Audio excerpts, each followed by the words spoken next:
Okay. So Ayu dah record. Okay, Assalamualaikum semua. Sekali lagi Cik Yang ucapkan terima kasih dan selamat datang ke dalam kelas penulisan artikel berstrategi. So dalam ni semuanya Cik Yang student semua, okay, student macam budak sekolah pula. Jadi semua yang peserta dalam kelas ni ada 12 orang. So Cik Yang ucapkan terima kasih sebab nak datang ke kelas Cik Yang, so belajar apa semualah. So kat sini Cik Yang memang kongsikan pengalaman menulis artikel yang Cik Yang memang Cik Yang amalkan semasa bekerja dan juga semasa Cik Yang bekerja dekat majalah dan juga semasa bekerja dekat akhbar. So Cik Yang pernah bekerja dalam majalah, di majalah Jelita, majalah Mingguan Wanita, kalau pernah baca majalah Mingguan Wanita, dan yang terakhir Cik Yang buat majalah Rasa. Dan juga Cik Yang pernah bekerja dekat Sinar Harian. Jadi benda-benda tu semua Cik Yang memang belajar menulis artikel dan mengamalkan penulisan artikel, tak kira sama ada dalam Cik Yang terlibat, Cik Yang dah tua Cik Yang terlibat dalam penulisan artikel dalam bentuk print, dan lepas tu bila print dah semakin nak mati orang cakap sebabnya kebangkitan internet yang sangat luas, dan Cik M juga terlibat dalam penulisan konten artikel dalam bentuk digital. Jadi Cik M berpengalaman dalam kedua-dua penulisan tu. Print dengan digital memang sangat berbeza sebenarnya, penulisan dalam bentuk digital dan juga bentuk print memang berbeza. Bila kita dalam bentuk digital, penulisan dia lebih ringkas dan juga memang sangat kena betul-betul tepat kepada target. Kena betul-betul tepat kepada sasaran yang kita nak orang tu baca. Sebabnya kalau kita berangan, contohnya macam Cik Yam lah, berangan tulis artikel untuk digital tapi ikut kepada sifir ataupun sifat artikel berbentuk print, memang artikel tu takkan ke mana. Sebabnya sangat berbeza. Dia punya platform dia berbeza, dia punya tuntutan kepada nak target pembaca tu pun berbeza.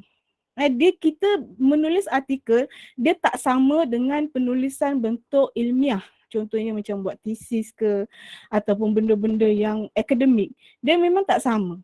Sebab kalau akademik, orang nak ke tak nak ke, dia kena baca benda tu. Contoh kalau kita nak buat tesis contohnya macam Cik M sekarang dalam proses untuk membuat tesis, nak tak nak baca benda tu, teruk macam mana pun, benda tu bosan macam mana pun, Cik M tetap kena baca benda tu. Betul tak? Dia berbeza dengan artikel. Kalau artikel tu kita tulis tak best, orang takkan baca sebabnya artikel adalah bacaan santai. Kat situ kita kena faham apa perbezaannya dan kepentingannya untuk ada strategi menulis artikel supaya artikel kita tu orang baca. So kat situ ya apa yang Cik Yam nak terangkan pada hari ni, penulisan artikel berstrategi. Maksudnya macam mana nak buat artikel kita tu dibaca, disukai dan kalau boleh viral. Macam itulah. Okay? So,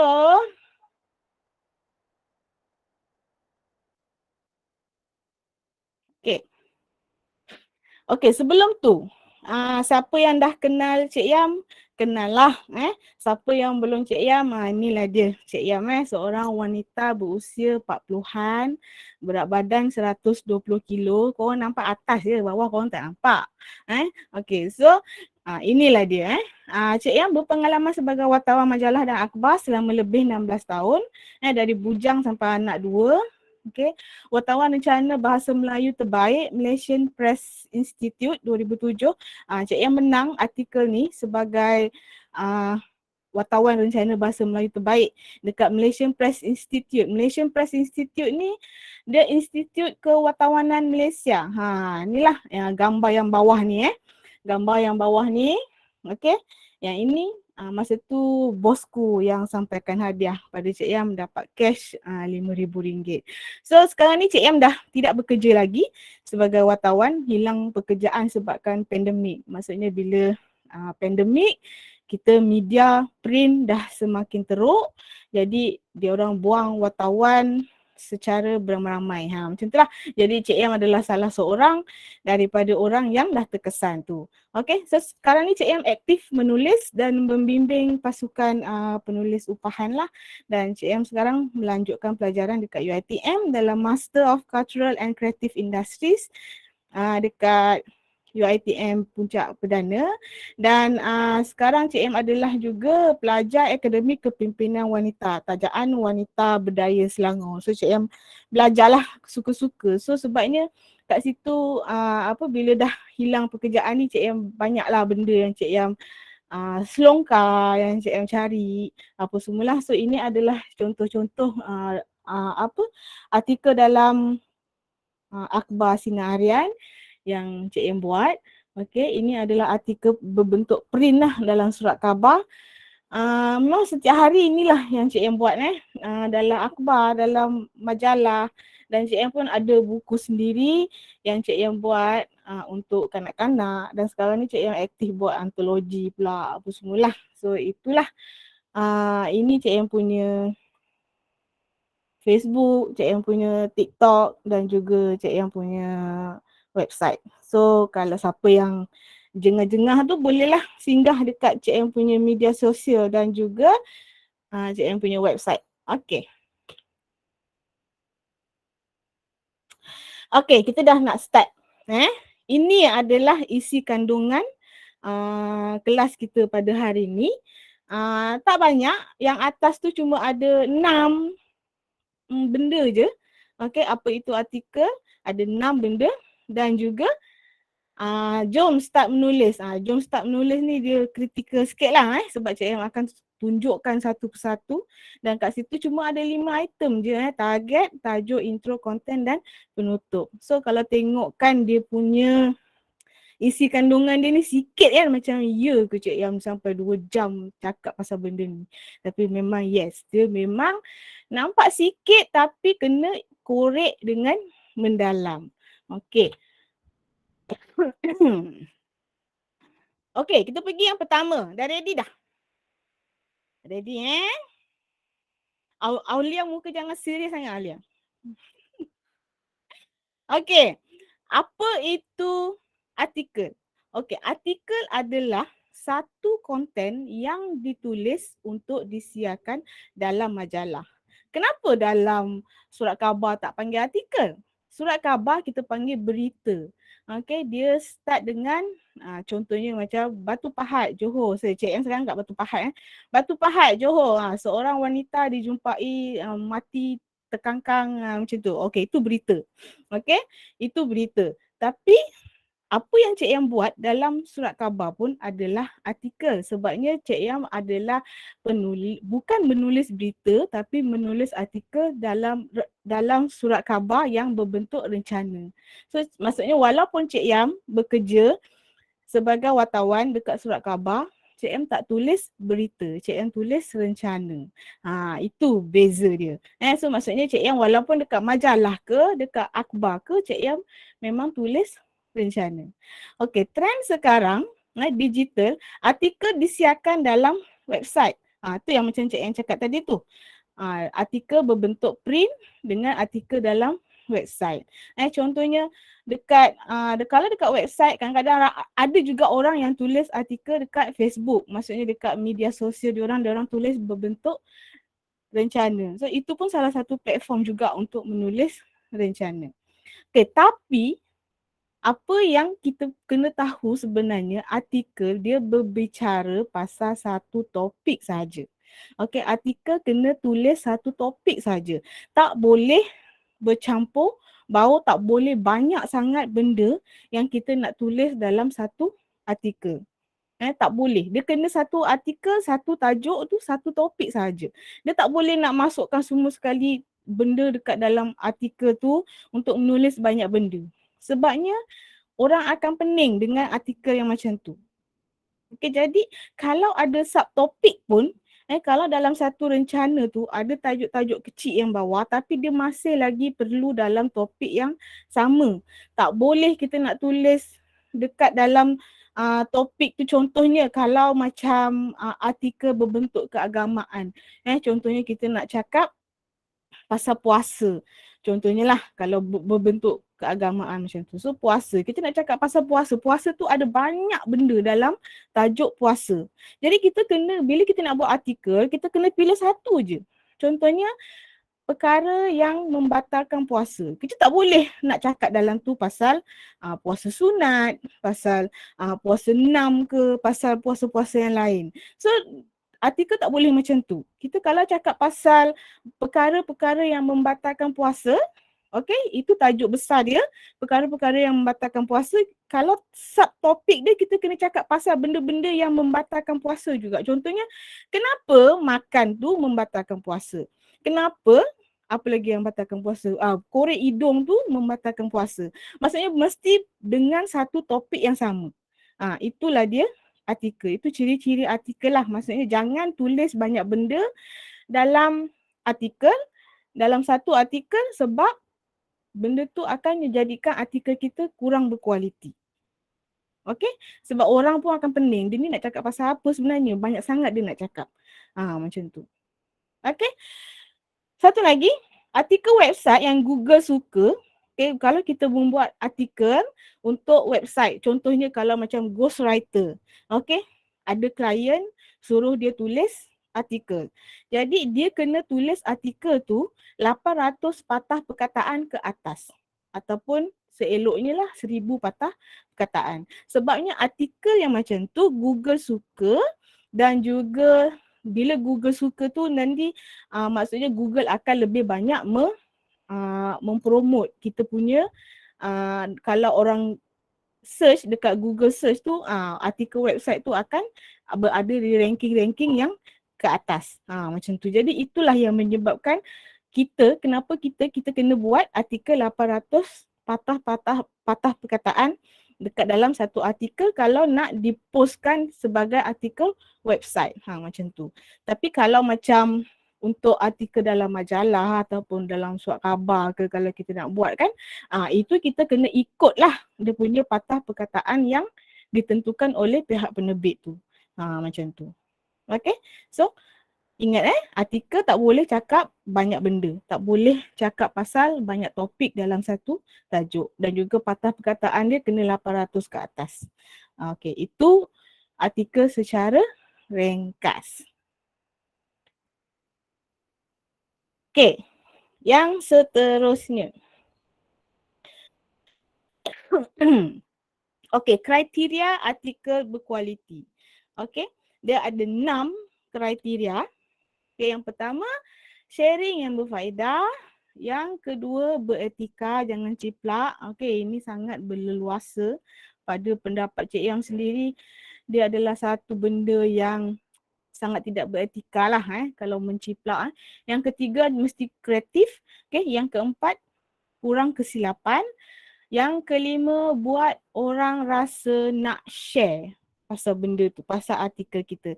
Okay, yang keenam, ayat. Okay, ayat yang macam mana? Okay, kita tengok satu-satu.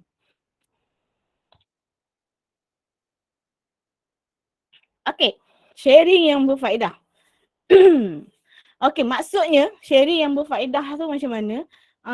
Sebenarnya kita pernah ke baca satu artikel yang kita rasa sebenarnya artikel tu macam tak ada faedah pun artikel ni. Macam sama dengan artikel yang lain, ataupun kita rasa macam artikel ni kalau tak payah diterbitkan pun tak apa. Okay, kalau kita perasan lah, kalau kita tengok contohnya macam page-page viral yang berbentuk hiburan kan. Contohnya pasal Niloufar yang tutup muka anak dia kan, tak nak tunjuk kan. Kan ada artikel yang berbentuk macam tu kan, artikel hiburan. Kan kadang-kadang netizen nanti dia komen, okey lah selepas membaca artikel ni saya akan bagi tahu kepada seluruh penduduk kampung saya. So dia mempermain-mainkan benda tu. Jadi artikel-artikel yang macam tu diorang rasa macam tak ada faedah pun artikel tu. Okay, jadi kalau kita sebenarnya kalau dalam hiburan pun sebenarnya kita boleh menjadikan benda tu lebih berfaedah, boleh menjadikan satu benda tu sharing yang walaupun dia tutup muka anak dia kan, kita boleh juga kaitkan pasal dengan contohnya pasal penyakit ain ke ataupun kenapa mak-mak ataupun parents zaman sekarang buat macam tu. Maksudnya kita explain kepada pembaca kita kenapa kita tulis artikel tu. Okey, contohnya kat sini lah apa yang Cik Yang buat kat sini. Maksudnya sharing yang berfaedah tu, apa yang kita tulis tu boleh bantu seseorang tambah ilmu dan ubah hidup diorang kepada sesuatu yang lebih baik. Kat sini maksudnya kita tambah baik daripada apa yang dah ada. Maksudnya kita kena banyak baca dalam website-website ataupun artikel-artikel lain. Bila kita nak kupas isu yang sama, kita kena tambah baik artikel tu. Okey, contohnya macam ni lah. Kalau kita buat satu artikel pasal resepi, contohnya pasal resepi ataupun tips masak. Okey, yang simple lah. Tips masak nasi. Okey, contohnya kita pun cakaplah, katalah website ataupun rencana A, dia buat masak nasi. Masak nasi caranya adalah ambil contohlah 2 cawan beras, basuh. Lepas tu buang air dia, basuh lagi sekali, 3 kali basuh, dah bersih, baru tadah air tu. Dan air tu kena separas mana kan, kadang kita sukat air tu kan, paras ni kan. Okey, masak. Jadi, apa yang boleh kita buat sebagai untuk sharing yang berfaedah? Maksudnya, kita still lagi ambil tips yang sama, masak nasi, ambil 2 cawan beras ni, tapi kita ubah. Kita ubah tajuk dan juga konten artikel tu kita ubah kepada contohnya tip masak nasi lambat basi. Kita tambah. Maksudnya ada penambahbaikan dalam artikel kita. Okay. Orang dah buat, artikel A dah buat tip masak nasi. Kita nak jadi berbeza, nak sharing benda yang berfaedah, kita buat tip masak nasi lambat basi. So, kat sini kalau dua-dua artikel tu dipublishkan pada waktu yang sama, kita rasa mana yang orang lebih tertarik nak baca? Adakah A ataupun B? Kalau kita sendiri, kan? Kita mesti nak yang ada info lebih. Nak yang orang rasa, oh artikel ni tip masak nasi. Aku dah tahu dah masak nasi macam mana. Tip masak nasi lambat basi. Macam mana nak masak nasi dengan supaya dia lebih lambat basi. Itulah maksudnya, okey, nak dapat banyak info, kita kena banyak membaca. Ataupun kita kena tanya dengan orang. Itu cara-cara sebagai penulis untuk dapat lebih banyak info. Macam Cik Yang sendiri pun selama ni sebelum bila Cik Yang buat artikel, kan yelah macam wartawan, dia punya sumber info untuk menulis artikel tu adalah berdasarkan kepada interview ataupun maksudnya dapatkan info daripada sesiapa yang bertauliah untuk bercakap. Okey, itu salah satu point yang bagus lah. Maksudnya ada info-info yang macam tu.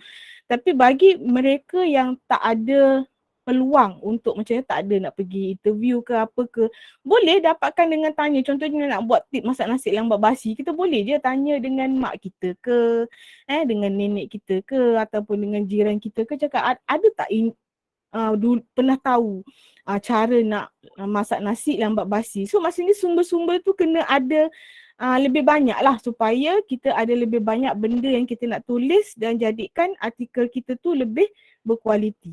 Macam tu. Okay, supaya orang mendapat info yang baru, mendapat tambahan info, bukan benda yang sama je. Bila baca berlambak tip masak nasi dekat internet, tapi tiba-tiba ada satu yang lain. Maksud Cik Yang macam tu lah. Maksudnya itulah dia sharing benda yang berfaedah. Tambah baik apa yang dah ada. Okey, yang kedua. Beretika, jangan ciplak. Okey, ini satu lagi kalau Cik Yang sendiri perasan bila banyak sangat page ataupun website-website yang viral-viral ni, kadang satu isu tu diorang akan tulis banyak kali. Bila katalah si akak Keli tulis pasal topik A, nanti bulan pun tulis pasal topik A juga. Nanti yang lain-lain pun sirap limau lah apa benda pun tulis pasal topik A juga. Jadi benda tu kadang-kadang dia orang main ambil-ambil je. Nanti kat bawah tulis kredit. Sipulan-sipulan. Itu je cara dia. Senang buat kerja, senang buat duit kan. Tapi sebab itulah kita kena berbeza sikit lah daripada orang lain kalau kita nak menulis artikel tu. Jangan ciplak, kita kena dapatkan idea lain ataupun contohlah macam masih topik yang sama pasal Niloufar tutup muka anak dia. So nak dapatkan satu benda yang lain, mungkin kita boleh buat, kita bertanya kepada ustaz. Contohnya ustaz Samsul Debat ke, ustaz siapa-siapalah yang senang kita nak dapat, kita tanya dia, bagus ke tindakan menutup muka anak yang baru berusia beberapa bulan daripada pandangan umum ke. So kita buatlah.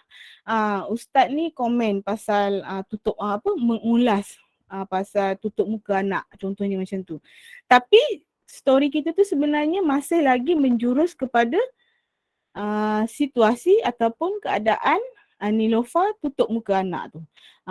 Maksudnya macam tu. Bukan kita sekadar Niloufar ambil gambar tutup muka anak macam tu. Jadi benda tu dah sama sangat kan. Kita ubah sikit. Maksudnya kita jangan ciplak bulat-bulat macam tu. Okey?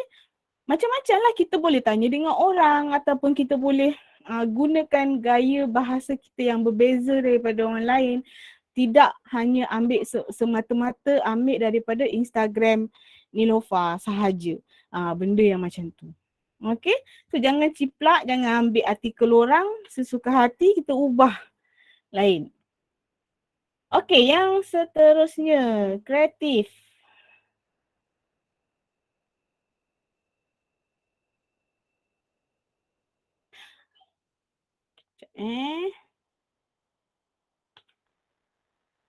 Okey, kreatif.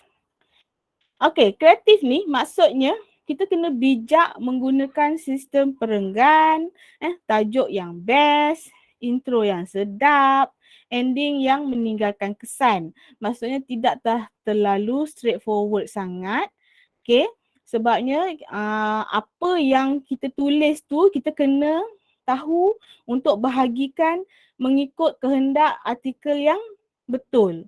Okey, kita kena bijak bahagikan perenggan. Perenggan tu sangat penting sebab ada orang yang menulis artikel tak ada perenggan. Pernah berlaku macam tu, yang dia tulis terus direct tak ada perenggan. Jadi itu boleh dipanggil sebagai tidak kreatif lah dalam menulis artikel. Dan juga kita kalau kita juga kena buat ada subtopik dia. Okey, subtopik ni supaya apa? Supaya orang yang membaca tak rasa penat baca artikel kita tu. Sebabnya kalau artikel yang tak ada perenggan, lepas tu tidak dibuat dengan ada subtopik, benda tu akan jadi satu benda yang memenatkan. Sebabnya kita kalau kita tak pandai bahagikan benda tu lah, macam satu perenggan, satu benda yang dia nak cerita. Satu perenggan lagi, satu topik yang dia nak cerita. Jangan benda yang sama buat dalam dua perenggan ke. Kita kena bijak, kena pandai main benda tu. Sama juga kalau kita gunakan banyak kaedah, contohnya naratif dengan dialog. Artikel adalah satu benda yang fleksibel. Kita boleh gunakan dialog dalam artikel. Tak salah benda tu, boleh. Jadi kita kena pandai main lah. Naratif dengan dialog ke, naratif dengan kod ke, kita ambil mana-mana kata-kata hikmat ke ataupun kita gunakan teknik imbas kembali. Contohnya jika 20 tahun yang dulu di sinilah berlakunya tanah runtuh. Kita flashback balik benda yang dulu.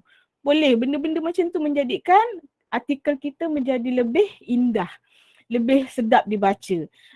Ada cerita dalam tu, bukan sekadar melaporkan. Kalau laporan ataupun melaporkan itu berita, dia tak ada emosi dalam tu. Berita dia hanya melaporkan. Berlaku kemalangan gini dekat mana, dia ada yang 5 benda tu yang who, what, why, apa benda semua tu. Okay, itu berita. Artikel pun kena ada juga benda tu, tapi dia lebih kreatif. Dia penulisan kreatif. Okey, satu lagi Kalau artikel kita buat, kita kena, kalau kat dalam website ke apa, kita kena sokong dengan gambar lah.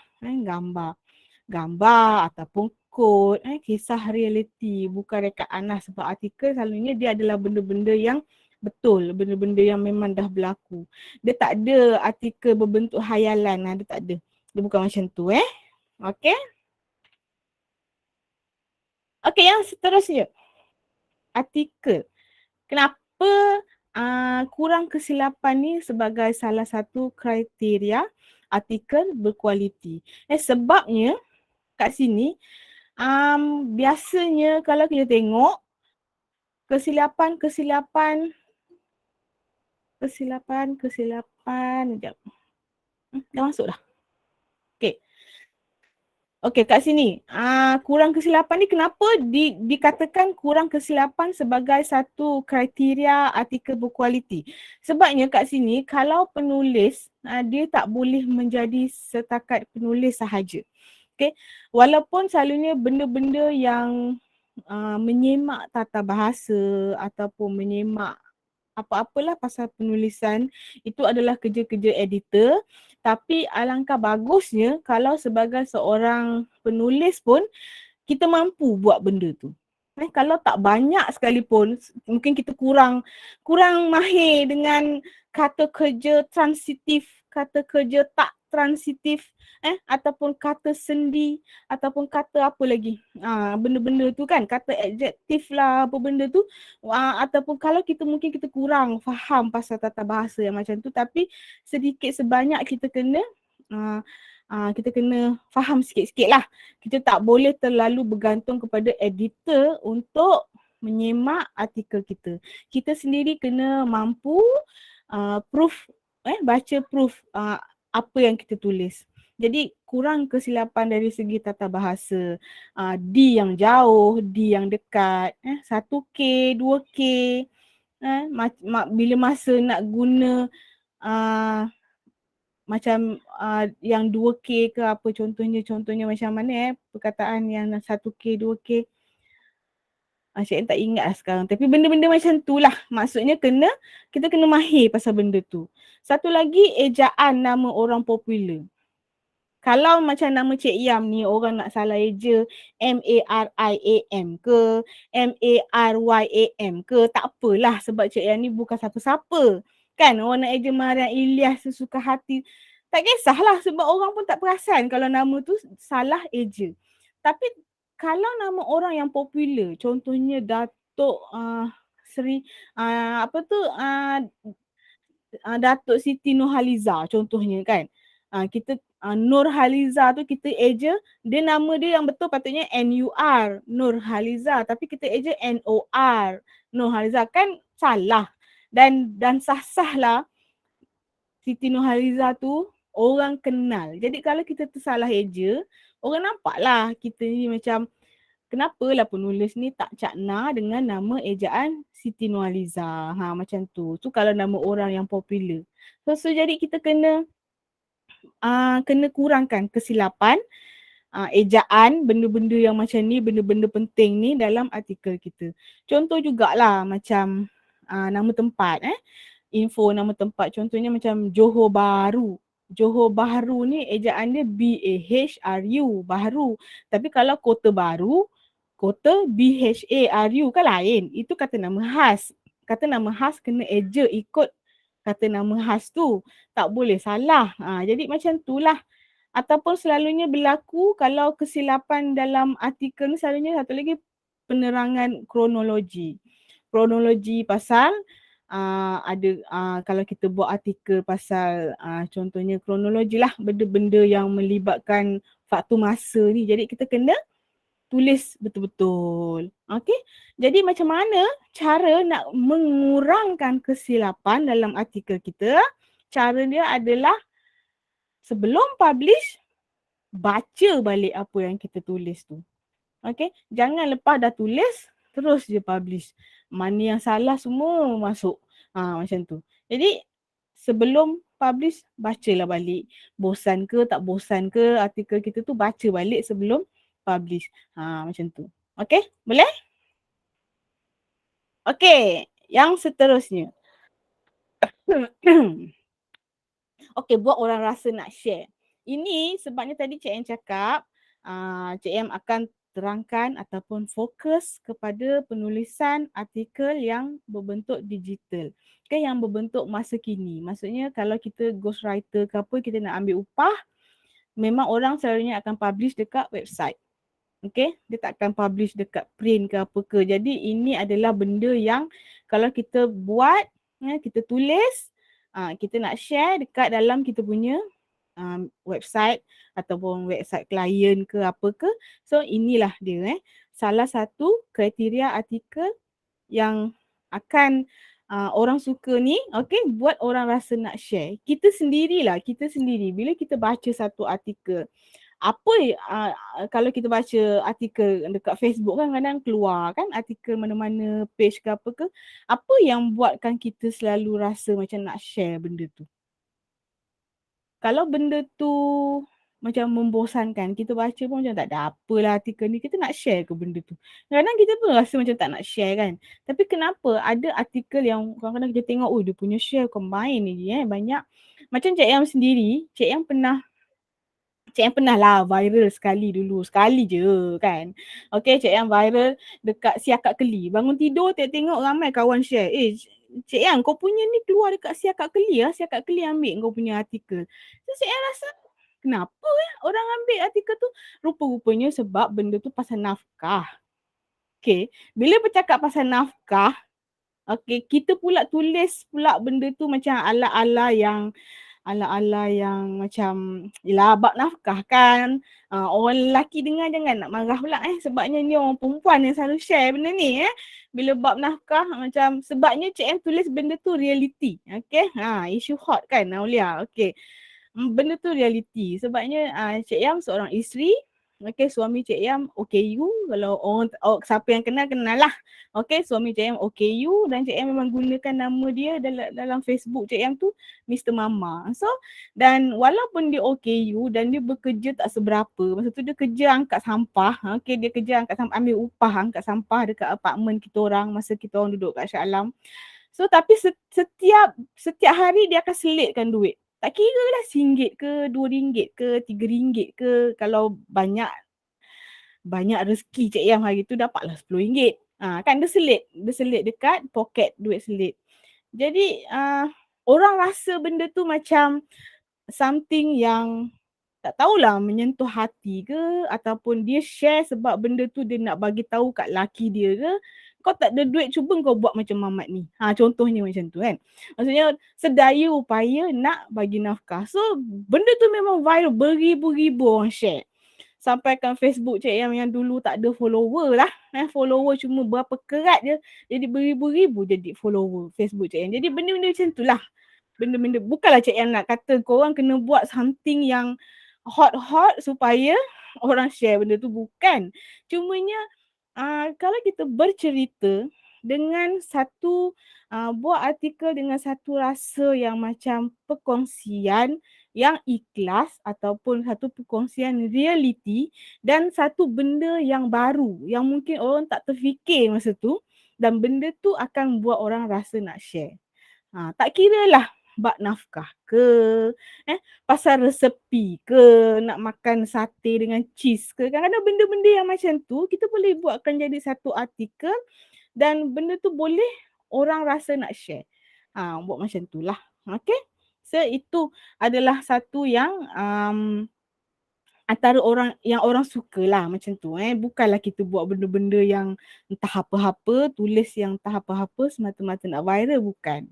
Okay, ingat tadi yang Cik Yang cakap tu, artikel mestilah satu share benda yang bermanfaat. Macam tu. Okay, next. Okay, satu lagi, artikel. Okay, tips yang Cik Yang nak bagi. Tips yang ke-6 dah ni. Guna ayat pendek-pendek. Okay, pendek-pendek. Kita jangan nak buat ayat dari Johor sampai ke Kok Diang tu. Okay, ayat panjang macam tu. Jangan. Buat ayat pendek-pendek. Ada RNR dia, berhenti kat sini. Ada pula hentian sebelah dia, berhenti kat sini. Macam tu. Highway pun ada tempat stop. Okay, jangan buat ayat panjang-panjang. Contoh Cik Em dah tunjuk kat situ. Contohnya, okay, ini ayat yang panjang.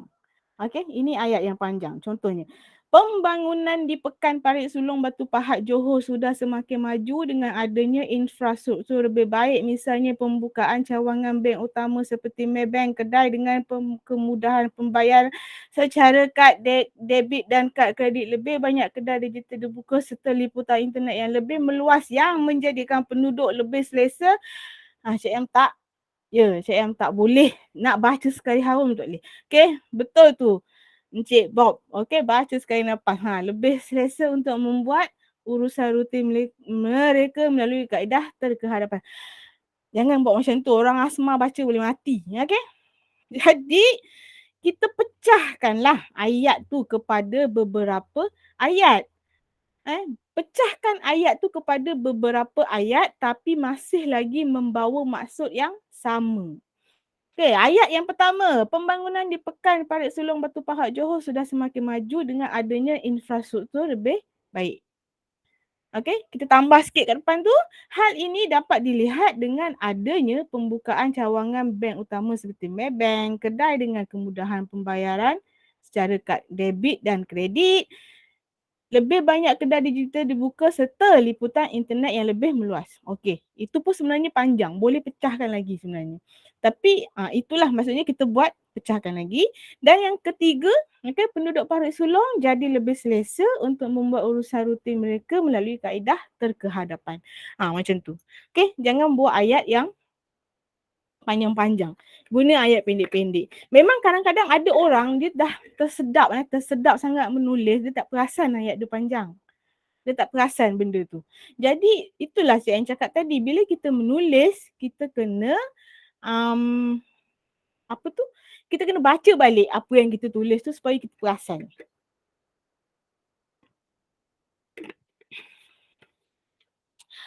Okey. Okey, ayat pendek-pendek. Okey, ni faham Okey, so setakat ni.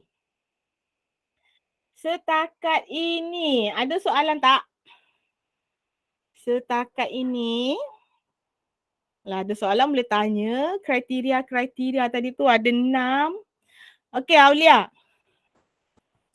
Okey, Cik Yam, saya nak tanya 2 soalan. Okey. Yang pertama, untuk artikel ni gaya bahasa macam mana yang sesuai sebenarnya? Maksudnya adakah kita boleh tulis santai ataupun kita boleh tulis formal? Sebab macam saya kan pensyarah kan. So ayat saya rasa banyak formal. Bila nak tulis artikel tu kita jadi macam, bila baca balik kita rasa macam okey, tapi bila kita suruh orang baca dia rasa macam serius sangat. Kan. So kita nak tulis ayat yang macam mana? Santai ataupun mungkin separuh-separuh ke? Macam tu lah, tu yang pertama. Lepas tu yang kedua, kalaulah kata kita dapat job untuk tulis artikel dalam bidang yang kita tak berapa nak tahu. Contohnya mungkin saya dapat artikel untuk tulis pasal topik agama. Tapi bukan bidang lah kan, bukan kita bukan ustazah, so kita nak tulis lebih-lebih pun kita tak pandai sangat. Tapi kita rasa kita nak ambil and kita rasa kita boleh lah buat bacaan untuk kita tulis artikel. Tapi benda tu okey ke tidak? Maksudnya dia akan effect credibility kita tak? Bila kita tulis benda yang bidang kan. Macam tu. Okey. Itu je. Okey. Sebagai ghostwriter, Cik Em diberhentikan kerja tahun Januari 2021. Okey, 2021. So Januari orang sambut tahun baru happy-happy. Cik Em sambut tahun baru nangis. Okey, Cik Em memang menangis bila Okey, Cik Aiman masuk. Okey. Selamat datang Cik Aiman. Okey, soalan Aulia tadi. Bila Cik Em dah setahun diberhentikan kerja, memang sebagai ghostwriter Cik Em menghadapi isu ni. Sebabnya gaya santai ataupun gaya formal. Okey, macam Cik Em, kalau penulisan artikel sendiri, Cik Em memang suka tulis gaya santai. Kalau korang tengok sendiri pun dekat dalam Cik Em punya website pun, Cik Em tulis gaya yang sangat santai. Cik Em guna korang-korang, kalau korang apa semua macam tu lah. Itu sebab website sendiri, blog sendiri. So Cik Yang boleh tulis macam tu. Maksudnya orang tahu gaya Cik Yang sendiri memang adalah gaya yang santai. Tapi bila kita nak buat, sama ada kita nak buat formal ataupun santai ikut gaya kita, kita tengok siapa kita punya target audience kita. Kita nak target siapa. Contohnya kalau kita buat satu iklan, contohnya kalau macam Cik Yang buat FB Ads, contohnya apa semua kan, buat artikel tu, Cik Yang kerja mana sebelum ni? Cik Yang dulu dekat Berita Publishing, lepas dah Berita Publishing, lepas tu Cik Yang bekerja dengan Karang Craft. Berita Publishing Cik Yang buat berita, buat majalah jelita. Dekat Karang Craft Cik Yang buat majalah MIDI, majalah Mingguan Wanita, majalah Rasa. Cik Yang pernah buat juga untuk Bercinta Selepas Nikah. Siapa suka baca Bercinta Selepas Nikah dulu? Cik Yang lah tu sebenarnya Bercinta Selepas Nikah tu. Cik Yang buat benda tu. Maksudnya kat situlah Cik Yang banyak belajar pasal penulisan berbentuk digital. Okay, lepas tu Cik Yang buat Vanilla Kismis. So Cik Yang pernah buat lah. Yang last kali Cik Yang buat adalah Cik Yang buat Sinar Harian, dan yang last kali Cik Yang buat untuk majalah Rasa. Okay, so macam tu Aulia, santai ataupun formal sebenarnya dia bergantung kepada, kalau untuk penulisan kita sendiri, kita ikut apa yang kita sukalah. Kalau tapi ada juga kadang-kala Cik Yang buat penulisan dekat dalam blog Cik Yang tu agak serius. Contohnya macam Cik Yang pernah buat pasal Perpustakaan Perpustakaan Negara Malaysia, PNM kan. So itu target Cik Yang memang adalah untuk penulis-penulis. So bahasa dia memang agak formal sikit. Dia bergantung pasal benda tu lah. Okay. Tapi kalau Aulia, contohnya Aulia dapat job sebagai ghostwriter, dapat job menulis artikel untuk website kesihatan seorang doktor contohnya. Kita kena ikut bahasa dia lah. Tanya dengan dia, dia nak artikel tu bahasa santai ataupun bahasa formal. Kita menulis ni, kita penulis, kita kena jadi macam air. Kita ikut flow orang. Kalau orang tu mengupah kita untuk menulis untuk dia, jadi kita kena ikut cara dia. Macam tu. Okey, satu lagi. Kalau soalan yang kedua, kalau topik tu bukan kepakaran kita. Okey, contohnya macam Alia tanya tadi pasal keagamaan contohnya. Topik agama. Okey, macam Cik Yang sendiri, Cik Yang banyak tau dapat tempahan orang tanya, saya nak, boleh tak Cik Yang tuliskan untuk saya untuk topik pasal keuangan. Okay, topik pasal keuangan, Cik Yang sebenarnya tak ada jiwa sangat untuk menulis pasal topik tu. Pasal insurans, pasal amanah tu, saham amanah ke apa. So Cik Yang tak ada jiwa untuk menulis benda-benda macam tu. Jadi kebiasaannya Cik Yang akan tolak dengan baik, ataupun Cik Yang ambil job tu tapi Cik Yang bagi ke orang lain. Macam tu. Okey. Macam Cik Yang pun ada tim Cik Yang yang menulis. Adalah yang boleh menulis pasal keuangan, tapi ada yang memang tak boleh. So sekarang Cik Yang akan ambil suruh orang lain tulis dan kita baca balik, kita check balik. Macam tu lah. Jadi tapi kalau topik keagamaan tu dia lagi berat sebenarnya. Kalau topik keuangan, kalau kita tersalah tulis, orang sesat, tapi bukan sesat ke jalan yang ke lembah kehinaan kan. Okey, tapi kalau agama salah tulis, dia boleh menyebabkan mungkin orang apa-apalah masalah yang bab agama kan, sebab dia melibatkan akidah ke apa benda. Jadi kalau kita rasa kita tak mampu nak tulis, lebih baik tak perlu tulis. Lagi-lagi kalau topik tu membahayakan lah. Tapi kalau dia cakap saya nak bab agama tapi simple-simple aja ke, ataupun bab keuangan tapi simple-simple ke, masih lagi boleh, itu okey. Tapi kita kena buat rujukan lah. Jangan sampai tersalah hala tuju tu. Macam tu. Okey, ada soalan lagi? Ada soalan lagi sebelum Cik Yang masuk ke topik yang lebih apa ni orang kata? Yang lebih berat lah. Ini baru permulaan Okey, nanti kalau nak tanya nanti boleh tanya lagi. So Cik Em teruskan kepada okey, yang ni semua Cik Em dah cover Yang atas sharing berfaedah, beretika, kreatif, kurang kesilapan, berorang rasa nak share dan juga ayat. So sekarang ini yang lebih Cik Em nak tunjukkan satu persatu. Okey. Kat sini Cik Em akan buat sharing berdasarkan artikel yang dikongsikan. Okey, ini artikel yang pertama ni yang ada gambar Abid Liu ni, ini adalah satu artikel yang Cik Em ambil daripada satu website ceritaMalaysia.com siapa Abid Liu. Dan yang kedua ni adalah artikel peserta kelas ni, masa tu Cik Em minta dengan Lin. Lin Rashid dia yang buat artikel ni. So Cik Em minta dia buat artikel sebab dia memang tak pernah tulis artikel dia kata. Jadi Cik Em minta dia tulis. So ada dua artikel kat sini yang Cik Em akan bedah siasat. Kita akan tengok macam mana cara nak menulis artikel dengan lebih berstrategi, artikel yang ikut lunas digital yang tepat. Okey. Okey, untuk menulis artikel ada 5 benda yang kita kena ambil, yang kita kena betul-betul ambil berat. Okey, Cik Em close ni sekejap.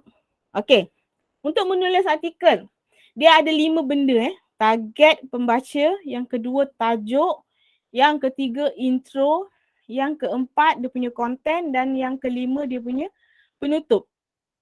Okey, kebanyakan Cik Em just nak share kat sini, kebanyakan peserta-peserta yang masuk kelas penulisan artikel yang Cik Em tengok sekarang ni, dia memang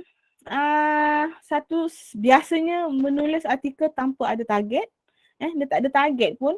Tajuk ada, okey, intro kadang-kadang tak ada. Kalau ada pun kadang-kadang tak tepat dan juga yang selalunya tertinggal adalah penutup. Cik Em macam kesian tau. Macam artikel tak ada penutup. Macam kenapa tak buat penutup untuk artikel ni macam yelah benda tu dekat bawah kan. Bawah sekali. So orang macam okey lah dah tulis-tulis habis dah macam tu. So tak ada penutup. Kesian tau dekat penutup ni. Sebabnya dia biasa dibiarkan terbiar sepi. Macam tu. So Cik Em harap lepas ni kalau siapa yang dah dengar nanti apa yang Cik Em nak share kan, tolong jangan lupa 5 benda ni. 5 benda je. Bila nak tulis artikel ingat 5 benda ni insya-Allah. Artikel kita akan lebih lengkap dan nampak lebih profesional lah sebagai seorang penulis. Okey Lin, Cik Em akan bedah siasat awak punya ni nanti. Okey. Topik 1. Cik Em pergi pada artikel 1 dulu. Okey, topik yang pertama tadi kan kita ada 5 kan? Yang pertama ni yang pertama tau. Okey, tetapkan target. Tetapkan target. Bila kita menulis artikel, kita kena tahu kita tulis artikel tu untuk siapa. Okay, kita kena tahu kita tulis tu untuk siapa. Okay. Tak kira lah macam yang Cik Em share kat sini, yang pertama tu adalah artikel pasal tokoh. Ustaz Abid Liu tu tokoh lah walaupun dia sekarang ni dekat dalam, dia ada masalah dengan apa? Dia ada masalah dengan mahkamah apa semua tu kan. Pasal dia punya yang tuduhan tu, sekejap Cik Em minum. Okay, dia adalah seorang tokoh. Dan juga yang kedua adalah artikel pasal parenting. Pasal parenting. Nampak tak tadi artikel tu? Sekejap. Mana? Okey. Artikel yang kedua tadi tu. Kebaikan aktiviti memasak kepada kanak-kanak. Itu adalah dalam kategori parenting. Kalau yang Ustaz Abid Liu tu dia lebih kepada artikel pasal tokoh. Okey. Dulu masa dekat dalam Mingguan Wanita, kalau korang perasan, Mingguan Wanita dia ada satu ruangan bicara tokoh. Jadi pasal tokoh-tokoh ni memang Cik Em biasa buat. Okey. Sebab ada satu ruangan nama dia bicara tokoh. Memang kita akan interview orang-orang yang ada nama macam ni lah. Tokoh pasal keagamaan, tokoh pasal NGO misalnya. So memang setiap minggu, Mingguan Wanita ada setiap minggu setiap hari Jumaat dia terbit. Jadi setiap minggu ada satu tokoh yang memang Cik M kena interview. Jadi memang macam tu. Okay. Kita kena tetapkan target. Kenapa kita kena jelas siapa target pembaca kita? Supaya kita fokus tau. Bila fokus, kita senang nak tulis konten tu. Kita tahu kita menulis untuk siapa. Senang cakap, menulis ni sama dengan bercakap. Kita kena tahu kita nak bercakap dengan siapa. Okay? Secara mudahnya lah, kalau kita bercakap dengan orang tua macam mana? Kan lebih lembut, lebih Assalamualaikum pakcik, saya Mariam, kita cakap macam tu. Okey, tapi kalau dengan anak, kalau dengan budak kecil kita cakap macam mana? Kan kita bercakap lain sikit lah macam nak pergi macam cakap dengan budak-budak. Maksudnya macam tu, sama juga dengan kita menulis, kita kena tulis, kita kena tahu siapa target kita. Okey, kita tak boleh menulis untuk semua orang. Tak boleh. Sebabnya kalau kita menulis untuk semua orang, artikel kita tu akan menjadi rambang. Dia macam kalau menembak tu, menembak secara rambang. Kita tak nak macam tu, kita kena jadi sharp shooter. Kita kena memang tembak-tembak terus ke orang tu.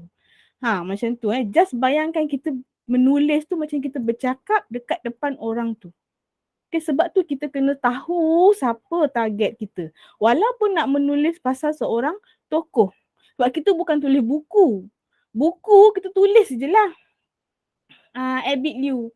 Macam tu. Kan? Buku. Okay. Orang baca, ni tahu dah. Buku ni pasal Abid Liu. Itu buku. Kalau artikel dekat website, kita tak boleh tulis macam tu. Kita kena tahu siapa target kita. Kita tulis pasal Abid Liu ni untuk siapa. Sama juga macam kita buat artikel pasal aktiviti memasak tu. Kita buat aktiviti memasak tu untuk siapa. So kita kena tetapkan dulu. Bila nak tulis tu kita cakap, okay, artikel ni aku nak tulis untuk orang yang macam ni. Okay, macam tu. So kita tetapkan dulu target kita. Okay. Okay. Tetapkan target. Siapa target artikel ni? Okay. Nampak ni? Yang pertama, artikel Abid Liu ni. Siapa target artikel ni? Untuk golongan yang macam mana? Untuk ibu bapa ke? Sama juga macam yang bawah ni lah, aktiviti memasak ni. Untuk ibu bapa ke? Untuk orang yang ada anak ke? Untuk peminat Abid Liu ke? Untuk dia punya haters ke? Kita kena kecilkan skop tu. Kecilkan skop untuk siapa. Okay?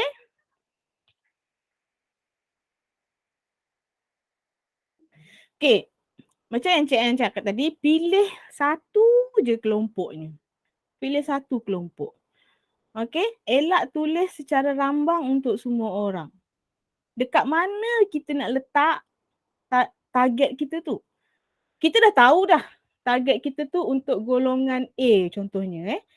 Kat mana kita nak letak benda tu? So elok-eloknya kita terus letak dekat kita punya target kita tu, kita letak dekat tajuk. Dekat tajuk. Okay, jelaskan kelompok tu untuk siapa. Sebab ni kalau macam ni ramai-ramai orang ni, artikel tu akan menjadi terlalu rambang lah, terlalu lawak, terlalu luas sebab kita tak kecilkan dia punya skop dia. Okay, artikel ni untuk siapa? Daripada pembacaan Cik Yam, okay, daripada pembacaan Cik Yam, apa yang Cik Yam nampak, artikel Abid Liu tu adalah untuk golongan follower dia. Okay, dan artikel aktiviti memasak tu untuk golongan suami isteri yang dah ada anak. Okay, sebab artikel tu parenting kan, untuk aktiviti memasak. Okay, macam tu. Okay, target sasaran tadi ni dah boleh nampak ke ataupun nak kena cakap lagi sekali? Ke macam mana? Okay. Okay. Okay. Maksudnya boleh faham artikel tu kena ada target. Maksudnya sebelum menulis tetapkan target dulu. Tak kira apa saja artikel, dia mesti ada kelompok sasaran dia. Okey, kita tengok pergi ke tajuk sekejap. Okey, yang pertama tadi tu, artikel yang Abid Liu tu, tajuk dia, siapa Abid Liu? Tu je tajuk dia. Okey, tajuk artikel yang kedua adalah kebaikan aktiviti memasak kepada anak-anak. Kat sini, apa yang Cik Yang tengok, tajuk ni, kedua-dua artikel ni, dia tidak ada target.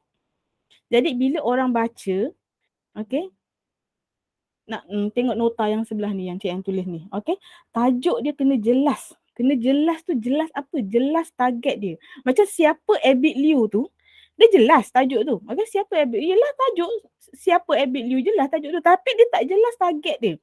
Jadi bila tak jelas tajuk, bila Cik Yang sebagai pembaca, siapa Abid Liu? Macam, akulah kenal lah, dia ni ustaz lah. Kan? Jadi kita tak ada rasa satu daya tarikan untuk membaca artikel yang dengan tajuk macam tu. Okey? Lagi bagus kalau tajuk tu terus tuju ke target. Okey, yang ni nanti Cik Yang akan tunjukkan macam mana. Okey, tajuk jangan panjang sangat. 9 hingga 15 patah perkataan. Kalau untuk majalah dia kena lagi pendek lah.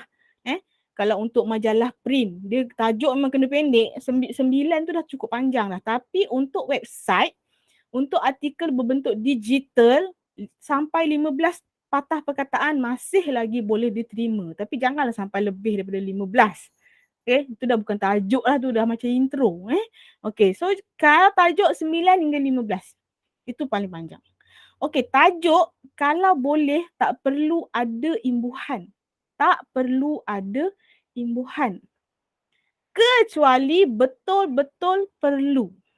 Tajuk dia biar ringkas. Kalau benda tu boleh ditiadakan imbuhan dalam perkataan tu, lagi bagus. Okay, Cik Ann tunjukkan kat sini contoh. Contoh. Okay, satu lagi. Tajuk jangan bagi tajuk rambang. Sebabnya tajuk artikel dia bukan macam tajuk novel. Tajuk novel contohnya 7 hari mencintaimu. Contohnya 7 hari mencintaimu. Tajuk novel. Kalau orang tak faham, orang boleh baca sinopsis dekat belakang. Kan novel kan ada sinopsis belakang dia kan. So orang boleh baca ni tajuk ni, oh dia nak cakap pasal ni. Tapi kalau artikel tak ada. Orang tak ada rujukan ni artikel ni nak cakap pasal apa. Tak ada. Jadi tajuk dia jangan rambang sangat lah. Jangan rambang. Dia kena tepat terus, tepat. Bagi tahu orang kau nak cakap pasal apa. Macam tu. Okay, contohnya macam ni. Macam Cik Yang buat ni.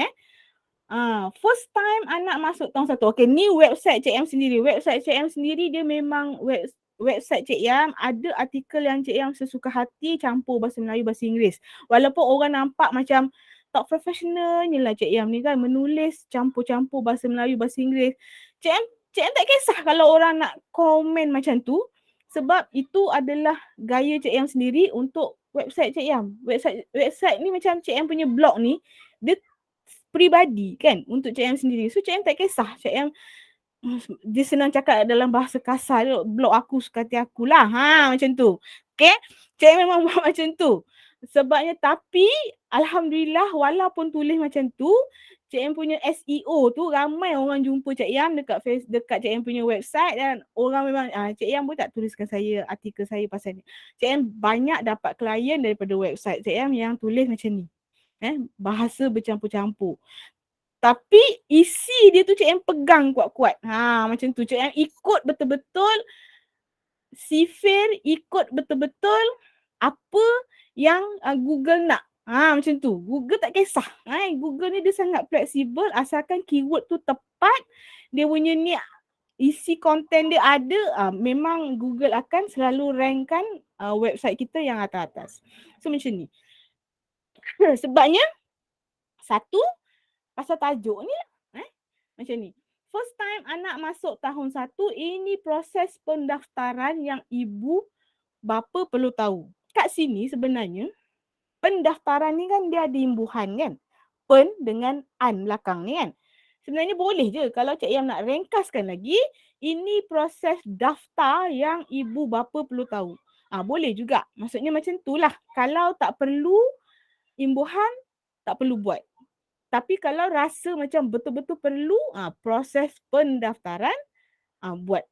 Jadi itu. Kat sini yang saya nak cakap satu lagi, ada target. Siapa target artikel Cik Em yang first ni? Siapa nak jawab? Siapa nak jawab? Siapa Ibu target? bapa. Okey, betul. Ibu bapa. Okey. Kat sini, betul Nurazira, ibu bapa. So, masukkan terus target tu. Masukkan terus target ke dalam kita punya tajuk. Boleh nampak tak kat situ ada target. Maksudnya bila baca ini proses yang ibu bapa perlu tahu. Bila dia baca, oh aku ibu bapa ni, anak first time nak masuk tahun 1. So artikel ni memang untuk aku. Daripada tajuk yang orang buat biasanya proses pendaftaran tahun 2002. Kadang-kadang orang buat artikel macam tu kan. Buat pasal pendaftaran. Jadi itu terlalulah website kerajaan. Website kerajaan ni kadang-kadang buat tajuk macam tu pun orang tengok sebab orang nak tahu apa info dia untuk tahun tu. Kan? Pendaftaran secara online ke, pendaftaran secara tak online ke, boleh pergi sekolah ke, macam mana. Tapi kita ni sebagai penulis artikel, kita kena masukkan benda macam tu. Okay? Sekejap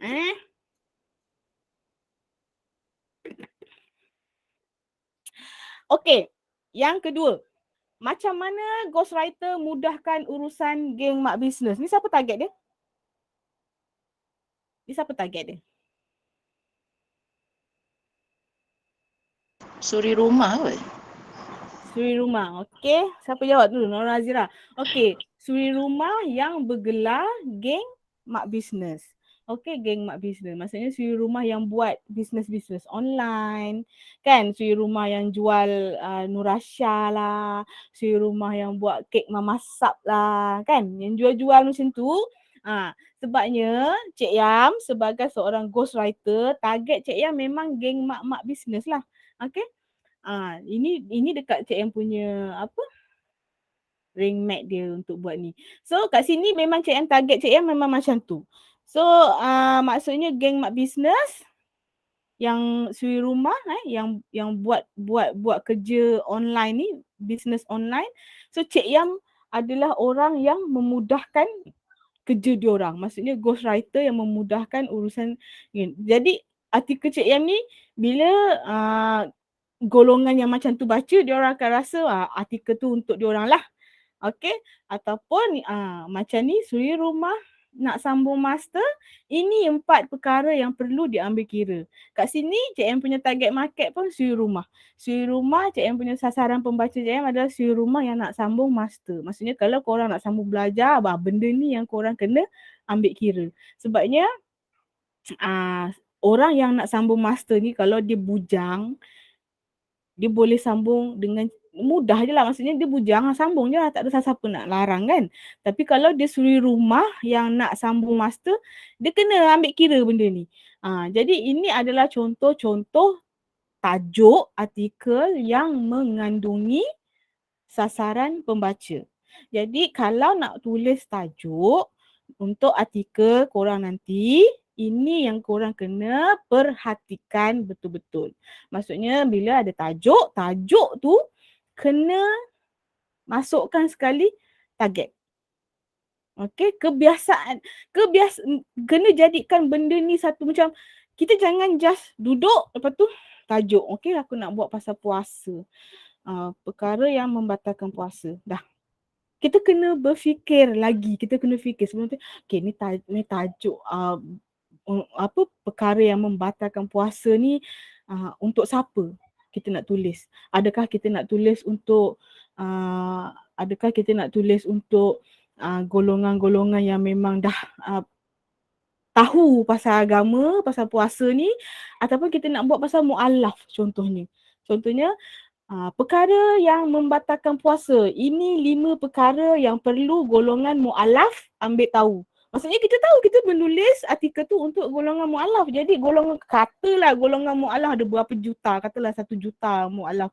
Mungkin artikel kita tu boleh menarik perhatian 1 juta pembaca. Contohnya macam tu lah. Kita kena kecilkan skop tu. Kecilkan skop, cari target pembaca kita tu.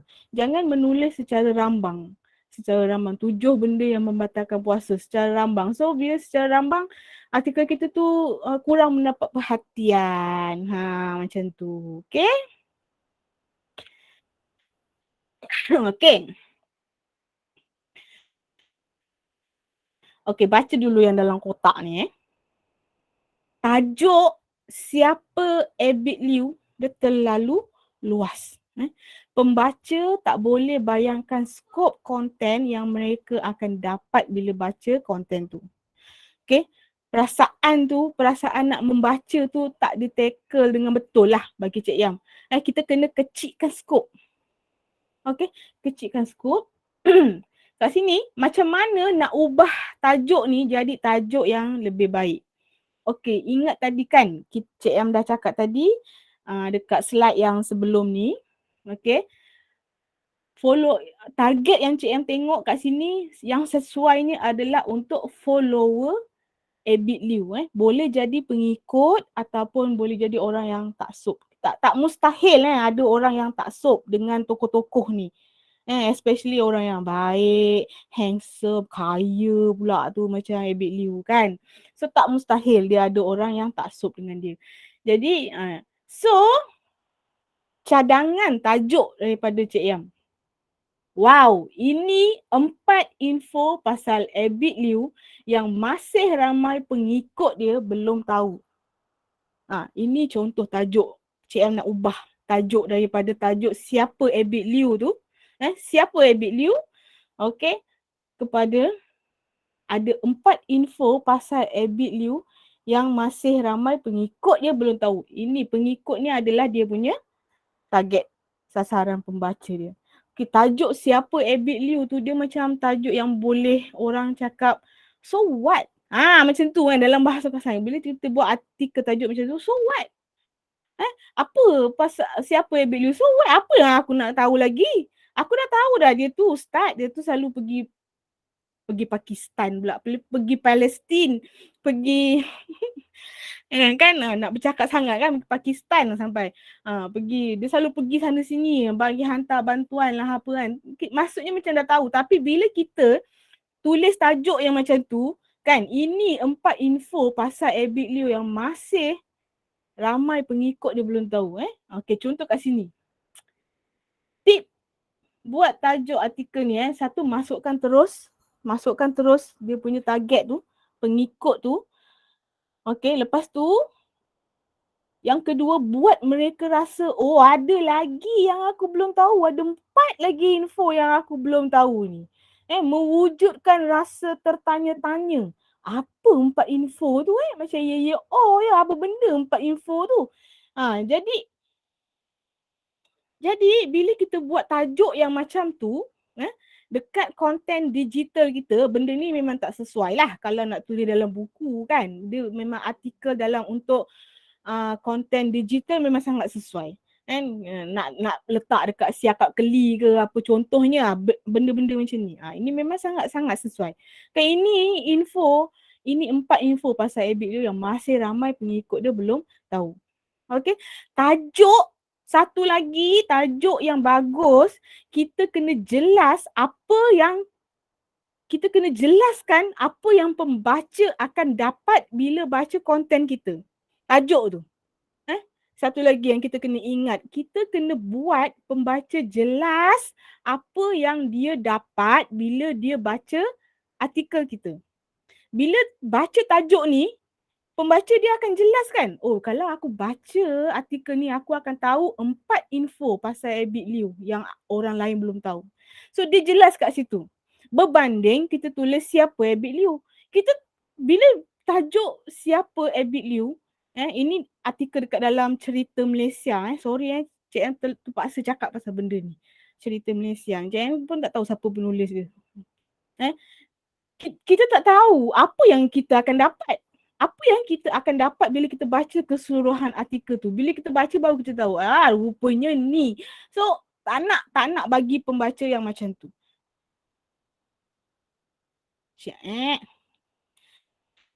Siapa Abid Liu rasa nak sekolah geologi? Wow. Kan? Maksudnya macam tu lah. Bukanlah Cik Yang nak cakap tajuk Cik Yang ni bagus sangat. Tak. Cuma Cik Yang nak bagi contoh tajuk yang pembaca akan rasa macam, oh, okay, aku nak baca ni. Aku nak baca ni sebab nak tahu 4 info ni. Lagi-lagi makcik-makcik bawang kan. Bila macam, apa lagi pasal Abid Liu ni tak tahu. Ni mesti ada ni. Dengan siapa lah lagi. Contohnya macam tu kan. Dia nak tahu, curious. Dia rasa macam nak tahu apa lagi benda. Berbanding dengan Nur Razia kata tajuk catchy. Macam tu lah. Macam tajuk cerpen pun ada. Cerpen siapa Amira. Macam tu. Kalau macam buku siapa Abid Liu ke apa, boleh tulis macam tu. Kan Cik Yang cakap tadi kan, buku ke dan drama ke, kita ada sinopsis.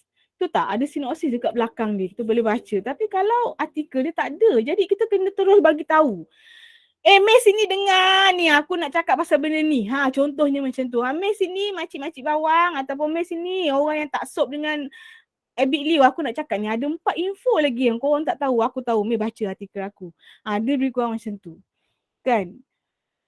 Maksudnya buat benda tu. Bila buat tajuk, tapi janganlah buat tajuk macam wow tapi konten tak apa-apa. Itu pun nanti kena maki kat dengan netizen. Aku baca tajuk, ni lah spesies baca tajuk je kan. Bila baca konten, rupanya dah tahu dah. Jangan macam tu pula.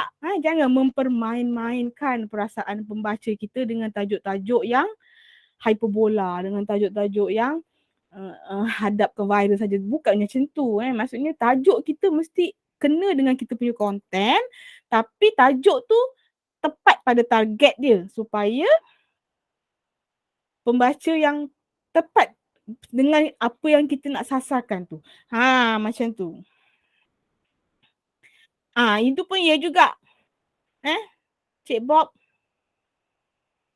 ada selalu guna headline macam ni sebagai rupanya ini perangai sebenar Abid Liu. Yelah ada jugalah yang macam tu. Diorang macam saja kan nak mengundang, contohnya macam tu, walaupun kadang-kadang kat dalam tu belum pasti. Maksudnya macam yelah Abid Liu sekarang kan dia tengah dalam proses inilah polis lah, mahkamah apa semua kan pasal isu kata dia salah laku kan. Jadi kadang-kadang orang akan gunakan benda macam ni padahalnya benda tu belum pasti lagi. Contohnya macam tu lah. Jadi artikel-artikel macam tu. Okay. So Cik Yang nak pergi kepada artikel yang Lin buat. Lin. Okay. Okay, ini tajuk. Tajuk kebaikan aktiviti memasak kepada kanak-kanak. Bagi Cik Yang, tajuk ni dia terlalu pucat. Jadi kita kena tambah darah sikit. Macam ganas macam menulis pun memang darah. Kau main santau ke? Macam tu kan. Sebabnya dia bila terlalu pucat, kita tambah darah sikit bagi dia ada nyaun. Pernah tak macam orang main santau kan, tengok pucat sangat mayat ni kan, contoh mayat ni. Kita letak darah bagi dia hidup balik. Takut. Okay. Jadi kat sini dia punya subjek kat sini adalah aktiviti memasak. So kita kena jelaskan subjek tu ada apa dengan aktiviti memasak tu. Yelah aktiviti memasak tapi apa ada dengan aktiviti memasak tu? Mak aku hari-hari masak. So apa bestnya? Apa bestnya aktiviti memasak tu? Jadi dekat dalam tajuk kita kena ubah sikit kat sini. Okay. Macam mana nak ubah? Ni tajuk dia kebaikan aktiviti memasak kepada kanak-kanak. Okay, ni tajuk yang pucat. Kita kena tambah darah sikit. Okay, macam mana nak ubah tajuk ni jadi tajuk yang lebih baik? Ingat balik kita punya target siapa? Target kita adalah suami isteri yang ada anak. Sebabnya ada pasangan suami isteri yang belum ada anak. Kan? Tapi kita nak target suami isteri yang dah ada anak. Okay. Cadangan tajuk daripada Cik Yang. Aktiviti memasak tajamkan skill anak, tanda soal. Ini 5 rahsia yang ibu bapa patut tahu. Macam tu. Okay. Tajamkan skill anak. Okay. Atau 5 manfaat aktiviti memasak kepada kanak-kanak yang ibu bapa kena ambil tahu. Tapi Cik Ann lagi suka tajuk yang atas tu lah. Yang ada tanda soal tu. Berbanding dengan yang bawah. Tapi yang bawah tu pun boleh lah. Maksudnya kalau tak nak terlalu nampak macam beria-ia sangat ke apa ke. Tapi Cik Ann secara peribadi Cik Ann lagi suka tajuk yang first. Aktiviti memasak, tajamkan skill anak. Ini rahsia yang ibu bapa patut tahu. Okey, kat sini kenapa kita kena buat tajuk macam ni? Kita perasan tak mak bapak ni, anak dia kena makan kat atas lantai pun kecoh viral satu Malaysia. Kan yang baru kecoh semalam ni. Jadi memang ada ibu bapa yang terlalu concern anak dia kena ada skill. Jadi kita tackle lah mak bapak yang macam ni, mak bapak yang cerewet ni. Anak kena makan kat atas lantai, orang bagi ni nasi dia, ni kaki orang, berapa inci je, viral satu Malaysia. Mak bapak memang ada macam ni. Jadi kalau topik-topik parenting ni sebenarnya sangat senang nak viral. Macam majalah Pak Enma, dia buat pasal susu pun boleh viral artikel tu pasal susu, cara bancuh susu je. Jadi kalau macam ni, aktiviti memasak tajamkan skill anak, mak bapak yang nak anak dia ni ada skill tu, dia akan baca aktiviti memasak ni boleh tajamkan skill anak. Ini rahsia. Lagilah kita nak cakap pasal rahsia, lagilah dia orang nak baca, nak klik artikel kita tu. Jadi buat macam tu. Okey? Tip buat tajuk ni yang pertama, tackle ibu bapa yang selalunya nak sesuatu yang terbaik untuk anak. Walaupun aktiviti memasak je pun. Kan? Tapi tajuk tu kena buat macam tu. Ini lagi best kalau artikel ni interview doktor pasal anak-anak ni. Ataupun interview motivator yang memang selalu buat skill motor lah, skill apa kan pasal parenting kan. Macam tu. Betul Farah. Tajuk dia kena hype sikit. Tapi hype yang jenis hype yang berstrategi. Jangan hype meraba-raban. Okay. Hype berstrategi. Maksudnya kat situ ada target. Kita tahu kita target kita siapa. Dan target tu apa yang kita nak buat. Okay. Macam kat situ kan ada 5 rahsia kan. Ataupun buat mereka ni rasa dengan memasak pun boleh tingkatkan skill anak. Dia orang rasa macam tu. Okay, lepas tu ada lagi 5 rahsia. Keyword rahsia tu. Clickbait ni dia macam dia cakap pasal benda tu tapi sebenarnya tak. Macam tu. Cik Em bukan nak ajar buat tajuk-tajuk yang macam tu tau. Contohnya macam tadi kan yang macam Cik Bob cakap tu.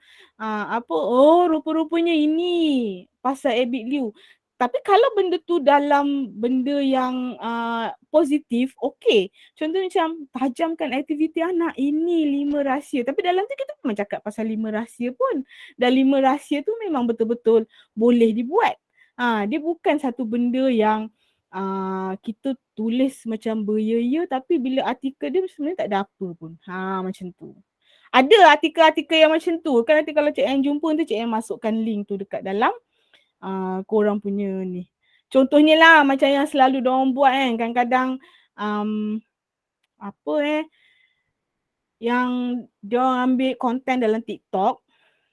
Perempuan tu pergi sembahyang tarawih. Lepas tu dia cakap dia suka dengan Tok Imam tu. Rupa-rupanya Tok Imam tu suami dia. Jadi benda-benda macam tu tak best lah. Kan? Jadi macam kau nak cakap orang perempuan konon-kononnya nak meminang lelaki. Tapi sebenarnya diorang tu suami isteri. Tak best lah macam tu. Maksudnya kat sini apa yang Cik Em tunjukkan. Cik Em tunjukkan bagaimana nak membuat tajuk yang tepat kepada sasaran dia dan macam mana nak tackle sasaran tu daripada rasa perasaan dia nak baca artikel kita. Macam tu. Okey. Tajuk tu yang keempat ni tips yang keempat ni, okey. Tajuk kena jelas apa yang pembaca akan dapat bila baca konten kita. Tu yang macam Cik Ain cakap tadi. Okey, bila dia baca konten kita tu, apa yang dia akan dapat. Maksudnya kat sini Cik Ain tunjukkan bila dia baca, dia akan tahu 5 rahsia macam mana nak tajamkan skill anak. Nak tajamkan kemahiran anak dia tu. Okay, yang kelima, letak nombor, letak keyword. Nombor, tajuk yang bagus. Contohnya, ada 5 rahsia, ada nombor. Kat situ itu SEO lah. SEO memang suka tajuk-tajuk yang ada nombor. Maksudnya bila ada nombor macam tu biasanya Google akan Google sukalah tajuk-tajuk yang macam tu. Dia senang naik ke atas. Letak nombor, letak keyword. Keyword tu macam rahsia ataupun perkara ataupun tips. Banyaklah benda-benda yang orang suka. Yang benda-benda macam tu lah orang nak tahu rahsia ke apa ke. So kat situ boleh letak. Okey, tajuk setakat ni ada soalan tak?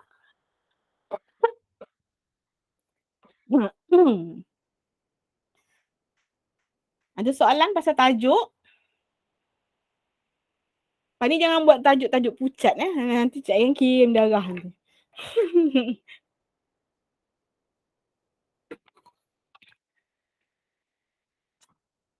Cik ada mesej. Okey.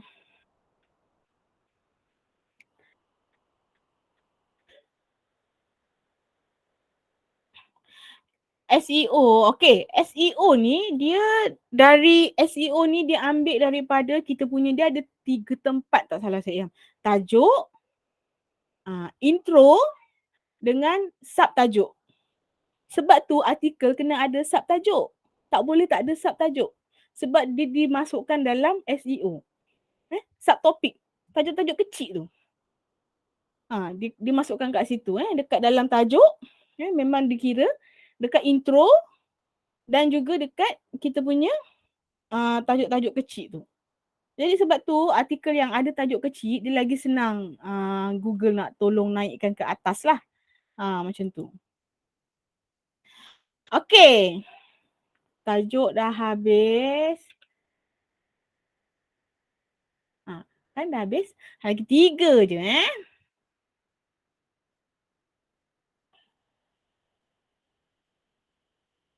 Okey, intro. Okey, intro ni sangat best. Cik Yang memang sangat suka membuat intro. Walaupun kadang-kadang ramai yang tulis tak ada intro. Cik Yang rasa macam nak tuliskan intro untuk dia orang. Okey. Okey, intro mainkan peranan yang sangat penting. Walaupun tajuk tu tadi penting, intro pun sangat penting. Okey. Kenapa dia penting? Sebabnya intro dia kena ada kaitan dengan tajuk supaya memberi gambaran apa pembaca bakal dapat kalau dia baca semua konten tu. Okay? Jangan kita buat tajuk lain lepas tu intro kita pergi ke Kok Diang. Tiba-tiba Kok Diang lagi. Okay, jangan kita buat tajuk pasal contohnya tadi pasal Abid Liu, lepas tu tiba-tiba intro kita masukkan pasal orang lain pula. Janganlah macam tu kan. Ataupun pasal aktiviti memasak dekat dalam intro kita buat pasal aktiviti menulis. Jangan macam tu. Okey. Kebanyakan penulis gagal menulis intro dengan betul sehingga konten artikel tersebut kurang berkesan sebab orang tak nampak apa yang artikel tu nak cerita. Okey. Dekat intro, jangan terus tuju kepada subjek yang kita nak ceritakan tu. Jangan terus tuju kepada subjek. Sebab apa? Sebab contohnya lah kan, pasal kita nak cakap pasal Abid Liu tu kan. Okay, jangan terus cerita pasal Abid Liu tu dulu. Okay, sama juga macam pasal memasak tadi tu, jangan tulis pasal memasak. Walaupun nak cakap pasal pemasak, tapi apa yang kita kena tulis sebenarnya adalah target. Lepas tu baru masuk pada subjek dia tu, lepas tu kita pergi kepada masalah. Senang tak buat intro? Susah. Memang susah. Memang susah sebenarnya nak buat intro ni. Kalau orang cakap intro tu macam kacang, maksudnya dia buat intro tu tanpa berfikir panjang. Macam sedap lah intro macam kacang dibuat tanpa berfikir panjang. Macam tu. Okay. Dia susunan intro tu dia mesti kita pergi kepada target dulu. Lepas tu kepada subjek. Lepas tu baru kita pergi kepada masalah. Bila masalah? Kenapa kita kena ada masalah? Sebab kalau tak ada masalah, orang tak akan baca artikel kita. Sebab kita buat artikel untuk bantu selesaikan masalah orang. Okay? Kita tengok macam mana nak ubah intro ni kepada intro yang lebih baik. Contohnya macam ni, Cik Em ambil contoh artikel Cik Em dulu. Okay, kenapa Cik Yang ambil artikel Cik Yang dulu? Sebab artikel Cik Yang bagus. Tak. Sebenarnya artikel Cik Yang buat ikut kepada cara membuat artikel yang ada strategi. Macam tu. Okay, bukan sebab artikel Cik Yang ni bagus. Tak. Okay, macam ni. Tengok kotak merah ni. Tengok kotak merah ni. Okay, pandang anak-anak. Okay. Ingat ni, artikel, okay, artikel pula. Intro kena ada 3 benda ni. Target, subjek, masalah. Okay, kenapa ada masalah? Macam Cik Yang cakap tadi tu lah. Bila masalah, kita buat artikel, kita nak bantu selesaikan masalah orang. Kan? Jadi kita angkatlah masalah tu dekat dalam tu supaya ni sebenarnya kau ada masalah ni kan. Macam tu. Okay, cuba tengok kat sini. Macam mana ghostwriter mudahkan urusan geng mak bisnes? Okay, ni artikel yang Cik Yang tunjuk tadi tu. Okay, tajuk dia macam ni. Okay, kat sini, target pembaca ni Cik Yang masukkan kat sini. Okay. Siapa geng mak bisnes? Mereka ini ialah golongan wanita yang sudah berkahwin dan ada buat bisnes secara online. Sebagai seorang suri rumah ataupun wanita bekerja yang ada buat bisnes, satu halangan yang paling besar adalah pengurusan masa. Okey. Yang pertama ni adalah dia punya target pembaca, geng mak bisnes. Okey, dia punya subjek sekarang ni, subjek dia adalah bisnes online. Okey. Yang ketiga ni adalah masalah dia. Maksudnya bila target tu dia buat bisnes online, dia ada masalah. Jadi masalah dia kat sini adalah satu halangan yang paling besar adalah pengurusan masa. Itulah masalah dia. Maksudnya geng mak bisnes yang buat pasal bisnes-bisnes ni, dia ada masalah dari segi pengurusan masa. So terus masukkan masalah diorang tu dekat dalam intro. Intro, dia tak semestinya satu perenggan. Okay? 2 perenggan pun boleh dijadikan sebagai intro. Intro boleh pergi kepada 2 perenggan. Okay? Itu intro. Tak semestinya satu perenggan saja. Okay, bila kat sini kita terangkan sikit. Jadi perenggan yang kedua kita terangkan sikit. Cakap pasal urus masa, Cik Yang sangatlah memahami masalah korang. Sebab apa? Sebab Cik Yang pun seorang suri rumah. Dah 2 bulan Cik Yang jadi suri rumah sepenuh masa. Memang stres nak uruskan rumah tangga dan buat bisnes dalam satu masa. Jadi kat sini, satu kita grab target pembaca tu. Kita grab target pembaca tu. Okay, selepas tu, kita cakap pula pasal apa yang kita nak cakap. Benda tu adalah pasal bisnes. Kan? Kita nak cakap pasal bisnes. Dan selepas tu kita selitkan pasal masalah dia. Jadi, perenggan yang kedua tu kita terangkan betapalah sebenarnya aku memahami masalah kau. Kau bacalah artikel aku ni. Aku faham masalah kau. Aku nak tolong kau ni. Ada jenis macam tu. Bila orang baca tu, dia akan nampak macam tu. Okey, samalah juga macam artikel yang Lin buat tu pasal macam mana dia nak skill memasak tu. Jadi kita kena susun kita punya intro tu walaupun dia nampak macam sekadar intro tapi dia tidaklah sekadar di pinggiran. Kita kena fikir nak apa nak tulis dekat dalam intro tu. 3 benda ni. Target, subjek dengan masalah. Itu saja. Okey, tengok yang seterusnya. Okey. Banyak kan? Ini okey,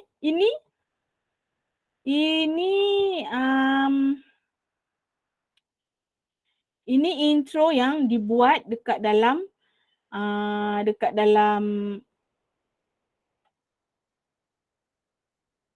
artikel yang sebenar.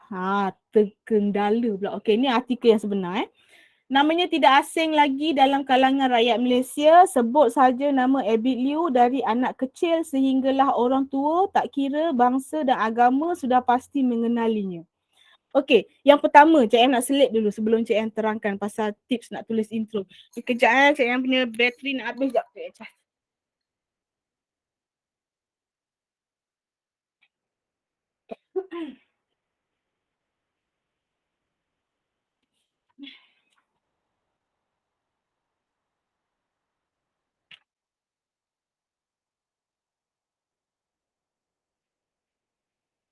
Perasan pula bateri ni.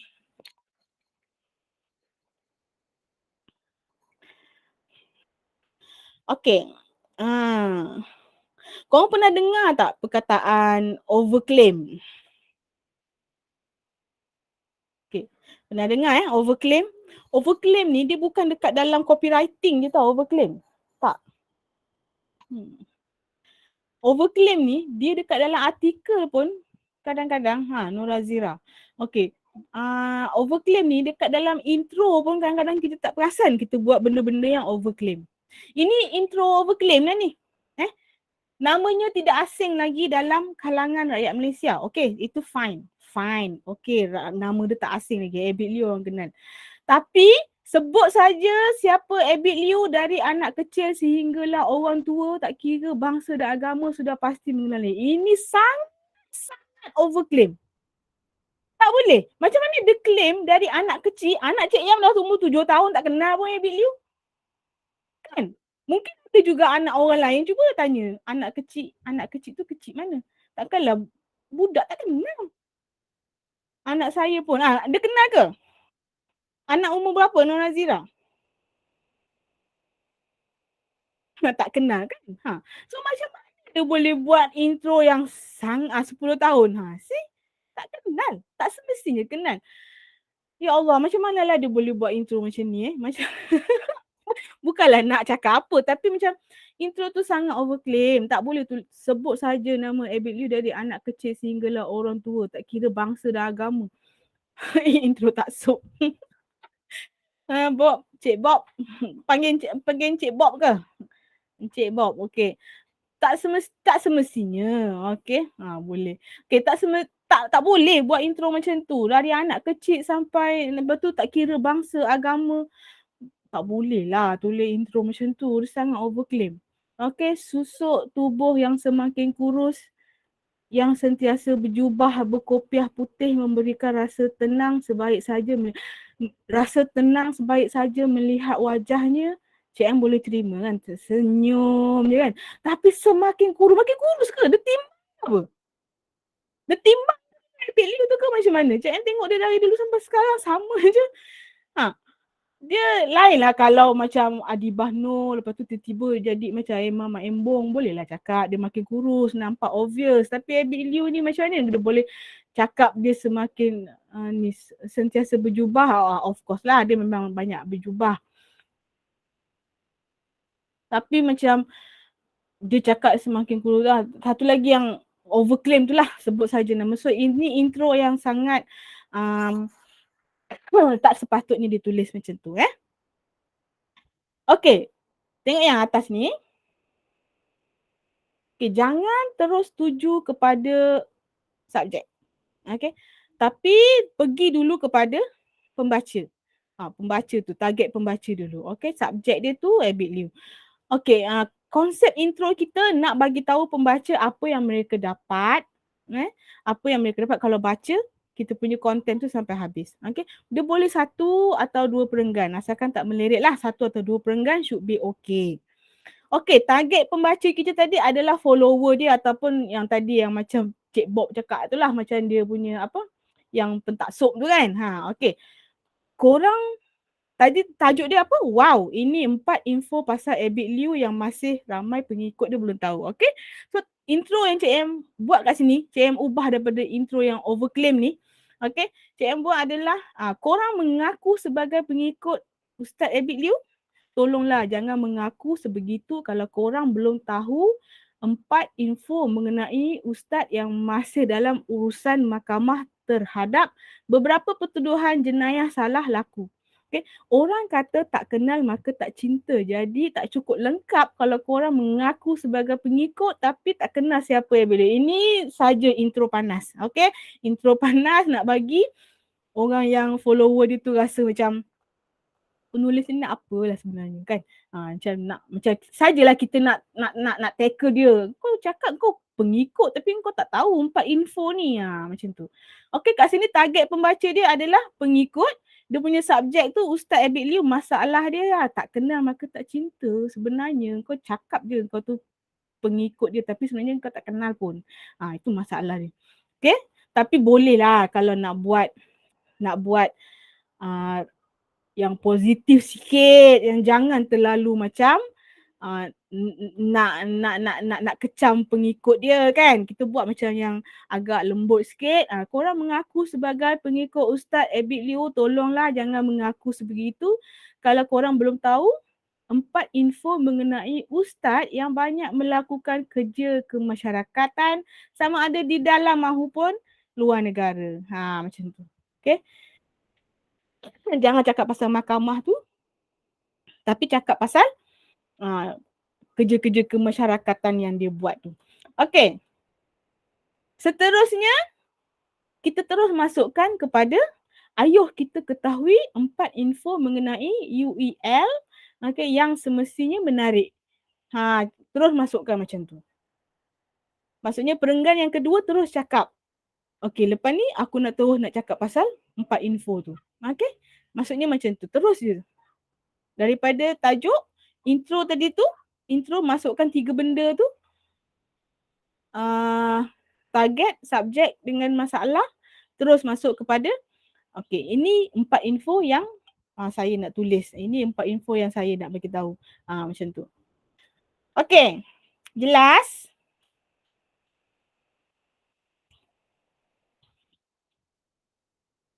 Okay.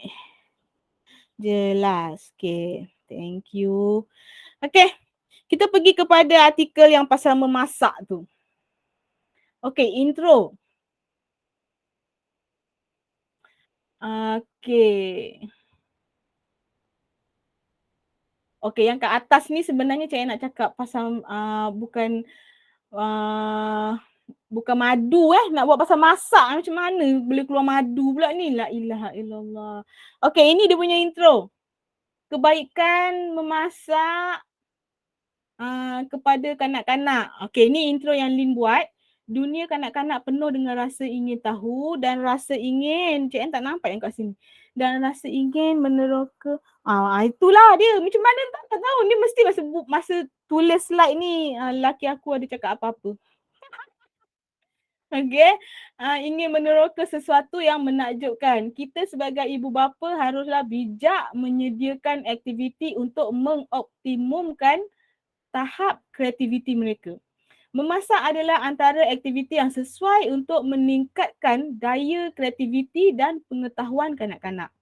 Mereka akan dapat belajar pelbagai ilmu baru sepanjang proses memasak hinggalah hidangan dihantar ke meja makan.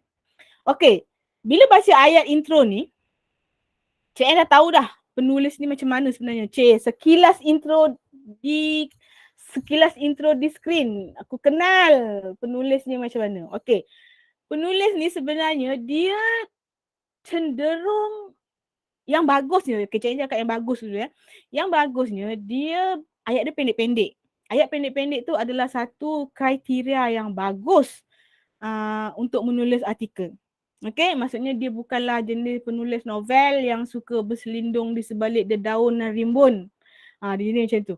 Okey, jadi cuma dalam kepala dia sebenarnya terlalu banyak dia nak cakap pasal anak-anak tu, pasal pasal rasa meneroka kanak-kanak tu sampai dia hilang punca kepada yang dia nak cakap tu sebenarnya aktiviti memasak. Dia tak fokus. Jadi itu dah jadi intro yang macam tu. Intro dia terlalu luas. Intro dia terlalu banyak benda dia nak cakap. Sebab artikel ni kita kena fokus kepada satu topik. Macam yang cakap awal-awal tadi. Kan? Artikel dia kena fokus kepada satu topik. Jadi macam tu. Okay. So Cik M ubah. Cik M dah ubah artikel intro ni. Yang daripada Cik M ini dia punya tajuk. Okay, aktiviti memasak tajamkan skill anak. Ini rahsia yang ibu bapa pula tahu. So kat sini. Ada segelintir ibu bapa anggap keberadaan anak-anak di dapur hanya mengganggu kita untuk memasak. Terpergi kepada masalah. Masalah dia tu, masalah. Kan? Maksudnya, kenapa orang tak buat aktiviti memasak dengan anak-anak? Sebab dia rasa anak-anak tu kalau kat dapur kacau. Kau tak payah nak kacau mak masak. Mak nak masak. Selalu macam tu kan? Kan selalu kita cakap, kita rasa macam tu. Itu masalah dia sebenarnya. Kita nak mak bapak buat aktiviti memasak dengan anak-anak. Tapi kalau mak bapak tu dia ada masalah, dia rasa anak-anak dekat dapur kacau dia masak, dia takkan buat aktiviti tu. Tak? Jadi kita masukkan masalah dia kat sini. Ada segelintir, kita tak naklah, aduh ibu bapa selalu anggap, itu overclaim. Ibu bapa selalu anggap anak-anak di dapur mengganggu mereka memasak, itu overclaim. Kita jangan jadikan dia overclaim, kita tulis ada segelintir ibu bapa anggap keberadaan anak-anak di dapur hanya mengganggu kita untuk masak. Itu adalah penafian overclaim yang sangat bijak. Okey, jangan lupa segelintir tu. Okey, ni tip Cik M bagi kat korang supaya tak kena saman. Kita orang selalu kat majalah tu selalu kena saman. Sebab ayat-ayat tu, jadi Cik M sekarang dah banyaklah pandai mengambus benda-benda yang boleh menyebabkan overclaim dan kena saman. Okey, jangan tulis ibu bapa selalu anggap keberadaan anak-anak. No, jangan buat macam tu. Kita buat ada segelintir ibu bapa anggap keberadaan anak-anak di dapur hanya mengganggu kita untuk memasak. Namun, sedarkah kita sebenarnya aktiviti memasak mempunyai banyak manfaat kepada kemahiran kanak-kanak? So, intro ni apa yang membezakan dengan intro yang kat atas tu? Okay, yang pertama dia ada target. Okay, ibu bapa. Okay, ada target dia kan. Lepas tu, dia ada subjek pasal aktiviti memasak kan. Yang ketiga, dia ada masalah. Okay. Masalah maksudnya mak bapak ni selalu dia rasa anak-anak mengganggu dia kat dapur. Masukkan benda tu. Lepas tu baru pergi. Yang perenggan yang kedua tu Cik M tulis, Cik M ambil intro yang Lin buat.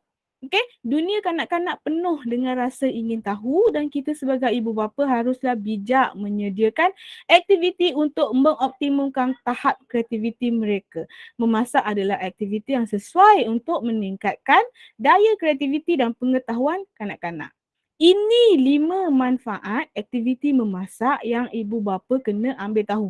Terus masukkan, maksudnya akhiri intro kita dengan apa yang pembaca akan dapat kalau dia baca terus. Apa yang dia baca, kalau dia baca seterusnya apa dia dapat. Maknanya 5 aktiviti memasak yang ibu bapa kena ambil tahu. Dapat? Dapat? Nampak tak macam mana cara kita nak buat intro dengan macam mana kita nak buat intro dengan lebih lagi. Weh nampak tak?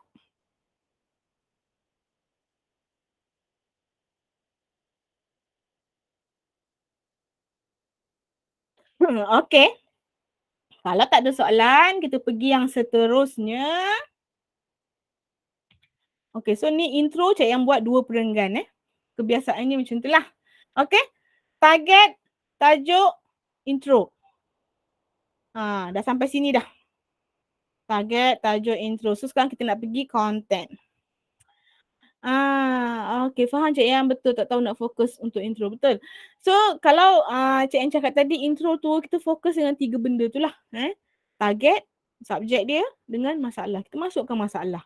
Masukkan masalah tu supaya kita sendiri faham sebenarnya intro kita, artikel kita tu kita nak cakap pasal apa.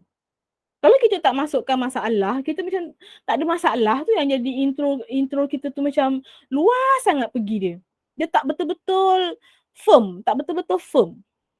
Dulu Cik Yang cerita sikit lah masa Cik Yang kerja, wartawan masa dekat majalah Jelita, Berita Publishing dulu.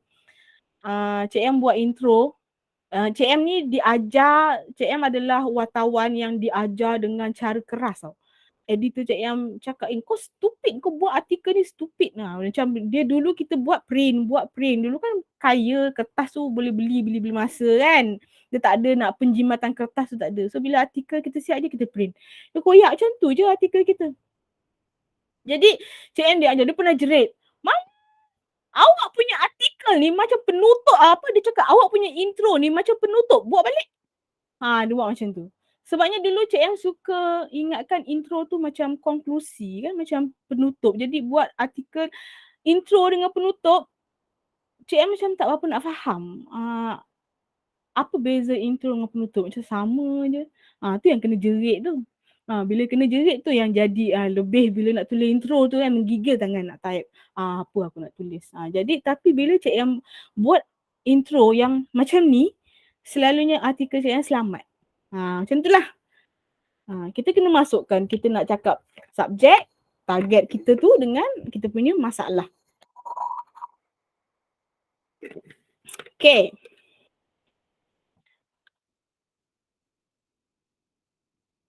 Okay, topik yang keempat. Okay, topik yang keempat. Okay, secara basicnya konten ataupun isi lah isi ni dia ada 3 benda konten ni isi, huraian dan contoh. Isi, huraian dan contoh.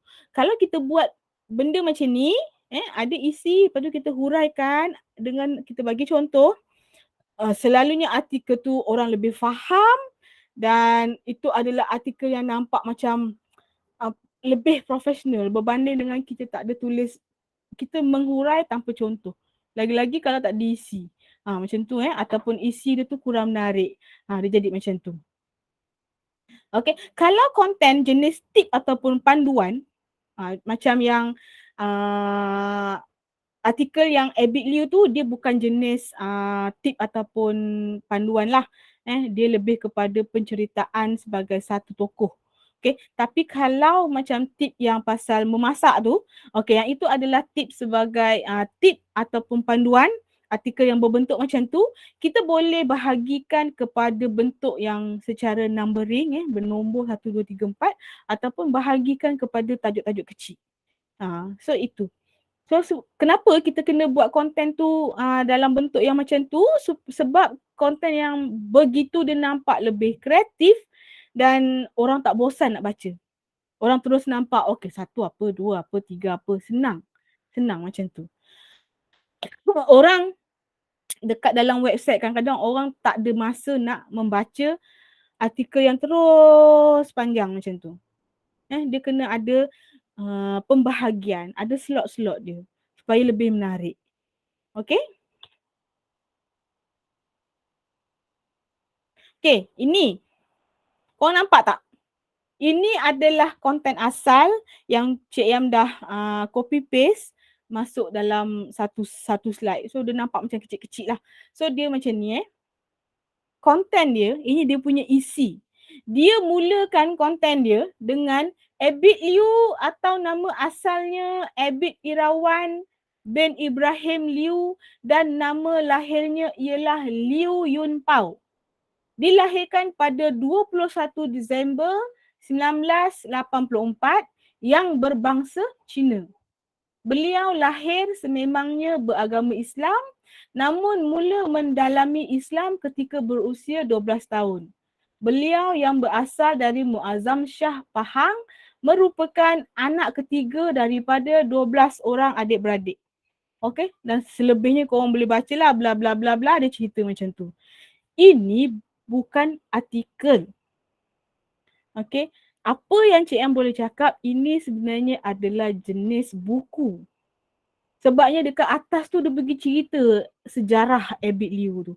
Lahir kat mana, nama sebenar, apa lagi asalnya dekat mana, apa lagi nama Cina dia apa, adik-beradik berapa orang, anak ke berapa. Itu jenis buku boleh lah. Kalau artikel tak sesuai buat macam ni, tak sesuai. Tidak sesuai untuk artikel sebab orang tak nak baca benda tu. Benda tu letak. Ini kalau dalam artikel bentuk majalah, benda ni letak last sekali.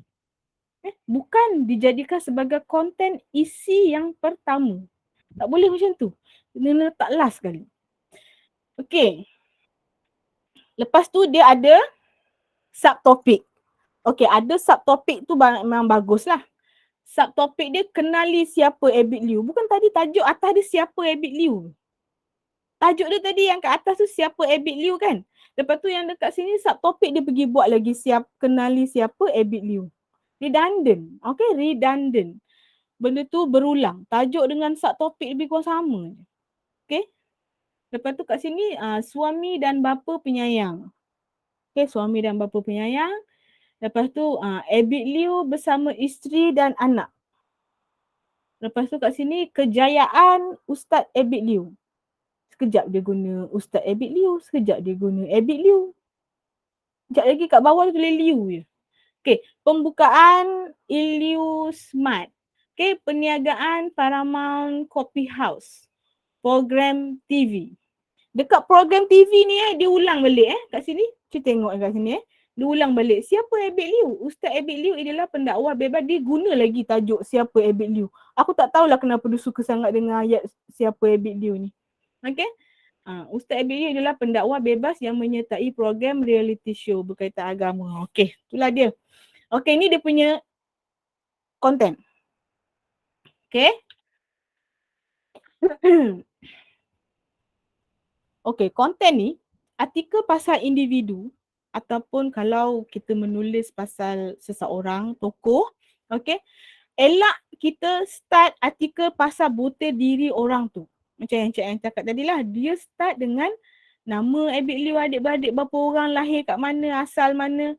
Okay, dia berbeza dengan buku. Kita kena, tips yang kedua, kita kena cari satu isu yang punch ataupun isu yang paling best dan letak isu tu atas sekali sebagai konten. Tujuannya nak tarik orang baca artikel kita. Okey, kalau isu pasal Ustaz Abid Liu yang tadi tu, Cik Yang pilih topik suami dan bapa penyayang. Itu yang Cik Yang pilih sebagai, tengok artikel ni yang tadi. Kenapa dia tak gerak pula ni? Cik.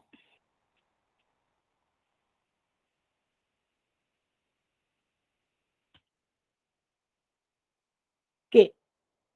Dia letak tajuk kenali siapa Abid Liu ni sebagai, ini adalah isi yang pertama kan. Tapi Cik Em ambil suami dan bapa penyayang ni, Cik Em ambil yang ini naikkan jadi isi yang pertama. Okay. Cik Em ambil perenggan yang ni, suami dan bapa penyayang ni. Okay. Cik Em pilih topik suami dan bapa penyayang ni sebagai isi yang pertama. Okay.